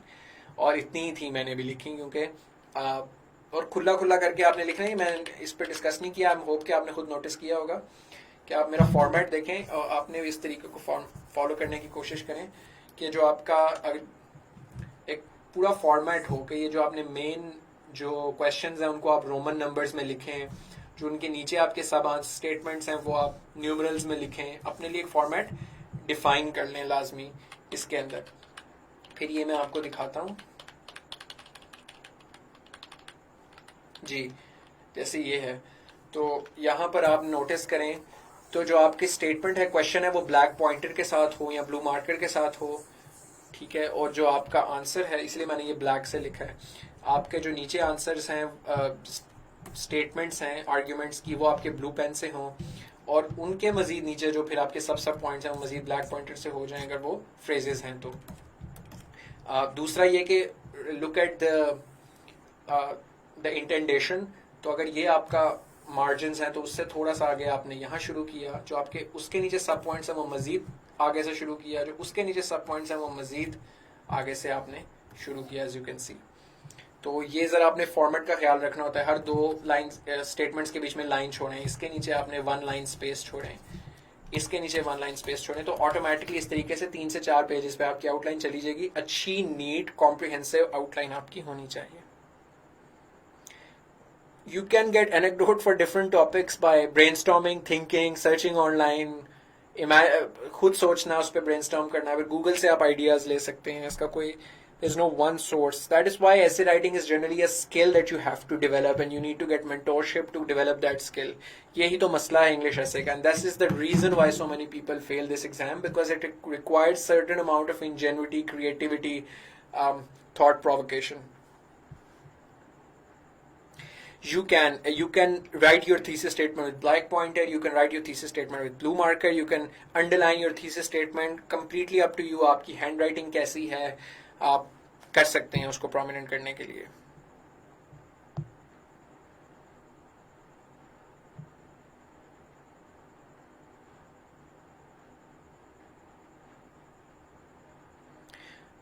Munib का सवाल है, मुनीब देखें क्योंकि टॉपिक ही है ना, टॉपिक यही कह रहा है कि डेमोक्रेटिक प्रोसेस ही जो है वो अहम नहीं है, डेमोक्रेटिक कल्चर ज्यादा अहम है। Democracy is a culture rather than a process. इसलिए हमारा भी जो ऐसे होगा वो डेमोक्रेटिक कल्चर सेंटर्ड होगा।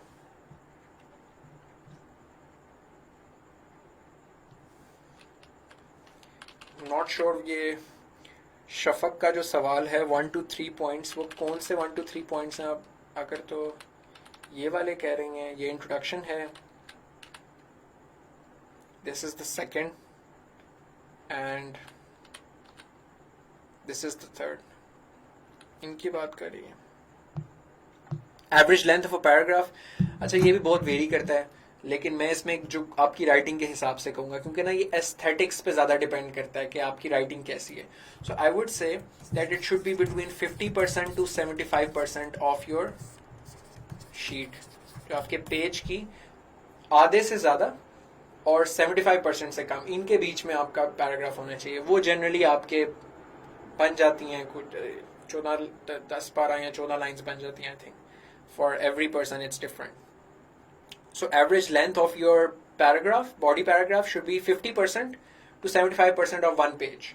और average length of your introduction, depending आप इंट्रोडक्शन किस तरह का लिख रहे हैं, अगर आप स्टोरी डाल रहे हैं तो वो 1.5 सफ़े तक भी चले जाए तो कोई बात नहीं। अगर आप कोई और मेथड यूज करें तो 1 सफ़े का तो एटलीस्ट इंट्रोडक्शन होना चाहिए मेरे ख्याल से, क्योंकि वो कॉम्प्रिहेंसिव होना चाहिए। उसको कॉम्प्रिहेंसिव होने के लिए उसमें फिर चीजें भी हो, ऐसा ना हो कि रेपुटेशन हो इंट्रोडक्शन में। अगर आपके पास सब्सटेंस है तो आप इंट्रोडक्शन को एक्सटेंड कर सकते हैं 1-1.5 पैराग्राफ में। अगर जिस तरह हमने इंट्रोडक्शन लिखा है ये 1.5 सफ़े तक चला जाएगा। अगर आप इस तरह का लिख रहे हैं then you can do it, but if you don't have a lot of that substance and content तो आप फिर उसे छोटा करें, रेपुटेशन इंट्रोडक्शन में ना आए।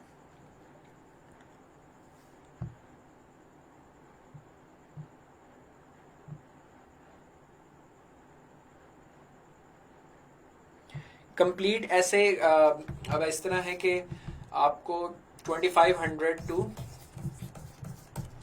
3500 वर्ड्स का कहा जाता है, मगर इतने वर्ड्स बहुत ही कम कोई भी नहीं लिखता।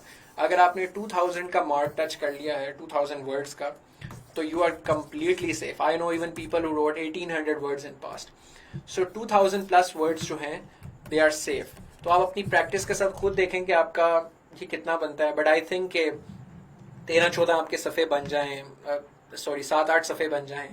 मेरी राइटिंग के हिसाब से आई थिंक ये 8 या 9 या 10 सफ़े बनते थे और 14 पैराग्राफ्स बनते थे। तो इस हिसाब से आप अपनी राइटिंग के हिसाब से देखेंगे ये कितना लेंथ बनती है। Recommendations are important in every essay. Yes, it's important. It adds diversity to your essay. एक मैं बात आपको रिपीट कर दूं, ये मैंने वो जो philosophy of the essay exam में बड़ी डिटेल में एक्सप्लेन किया था। आप में से अब मैं बड़ा हाईली रिकमेंड करूंगा लोगों को कि वो लेक्चर दोबारा देखें और उसके बाद ये वाला दोबारा देखें। This will be available on our Facebook page continuously, so you can watch it later as well. वो इसलिए क्योंकि उसमें मैंने एक बहुत इंपॉर्टेंट बात ये बताई थी कि जो इंग्लिश एसे का एग्जाम है उसका मकसद आपकी अंग्रेजी का सिर्फ टेस्ट नहीं है, उसमें आपकी थिंकिंग एबिलिटीज का it is a test whether you can generate diverse set of ideas while being logically coherent in 3 hours. आपकी thinking skills, analytical skills, your ability of logical reasoning is being tested.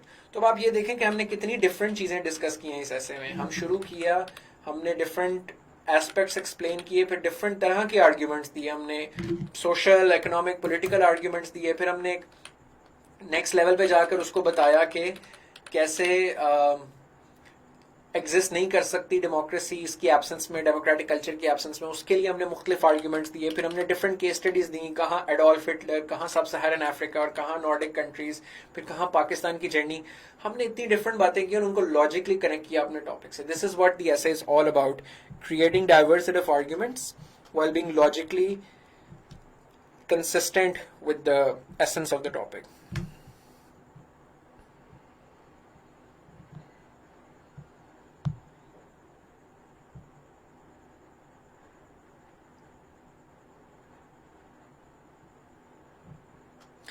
आप कर सकते हैं, एक idea अगर लंबा है उसको 2 पैराग्राफ्स में ब्रेक कर सकते हैं, you can certainly do that. But की कोशिश करें कि एक आइडिया जनरली 1 पैराग्राफ में एक्सप्लेन हो जाता है सफिशिएंटली, बट अगर नहीं हो रहा फॉर सम रीजन देन आप कर सकते हैं उसको 2 में break. Yes, anecdote can be a fictional story. In fact climate change के ऊपर मैंने जो स्टोरी शेयर की थी वो एक फिक्शनल स्टोरी थी। You can do that.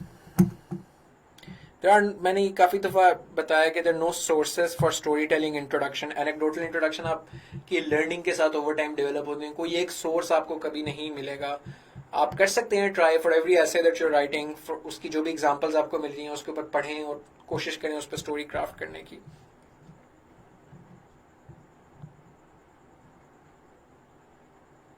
I hope इस तरह का कोई स्टूडेंट, मेरा स्टूडेंट ही क्वेश्चन नहीं पूछ रहा हूँ कि आप लोगों को तो काफी ज्यादा स्टोरीज कवर करवा चुके हैं ऑलरेडी हम।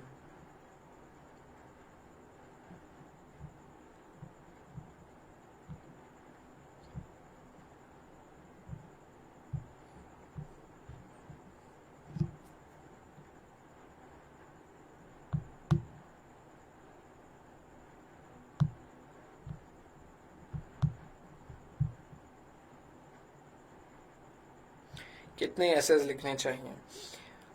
इट ऑब्वियसली डिपेंड्स आपकी अपनी स्केल पे, अपनी एबिलिटीज़ पे, कि आप कितने प्रिपेयर्ड हैं, कितने अंडर प्रिपेयर्ड हैं. तो but I think on average you should write 10-12 topics तो आपको प्रिपेयर करने चाहिए. उनमें बेशक आप 6 या 8 टॉपिक्स कंप्लीट प्रिपेयर कर लें और 4 या 5 के आप सिर्फ आउटलाइंस प्रिपेयर कर लें. But if you are a person who is not very confident in the essay, या उसकी इतनी अच्छी स्किल्स नहीं है, तो फिर आपको उतनी ज़्यादा प्रैक्टिस करनी चाहिए.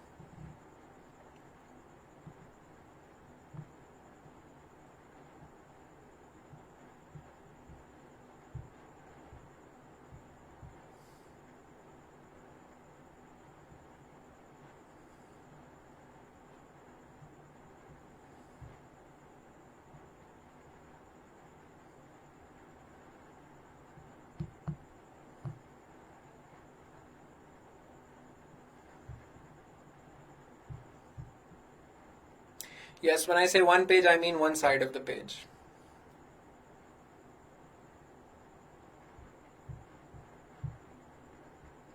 नहीं, कैपिटलिज्म वर्सेस डेमोक्रेटिक कल्चर की इसमें बात नहीं है. यही ज़रूरी है कि आपने सिर्फ टॉपिक के साथ रिस्ट्रिक्ट करना है. कैपिटलिज्म की यहाँ पर ऐसा बात हो नहीं रही, तो उसको ज़बरदस्ती हम इसमें फिर नहीं डाल सकते.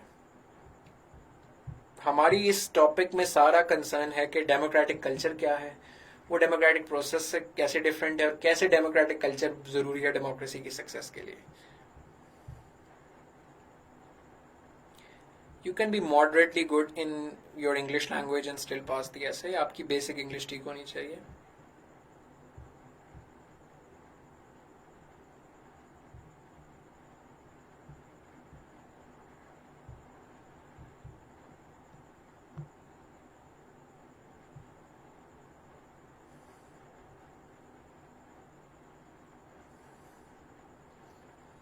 जी, ये जो एसेज मैंने शुरू में बताया था, ये हमारे नियर पियर के कोर्स का हिस्सा हैं. आप अगर नियर पियर की वेबसाइट पे जाएंगे और इंग्लिश एसे के कोर्स में जाएंगे, तो वहां पर ये सारे एसेज जो हैं बाकी करवाए हैं.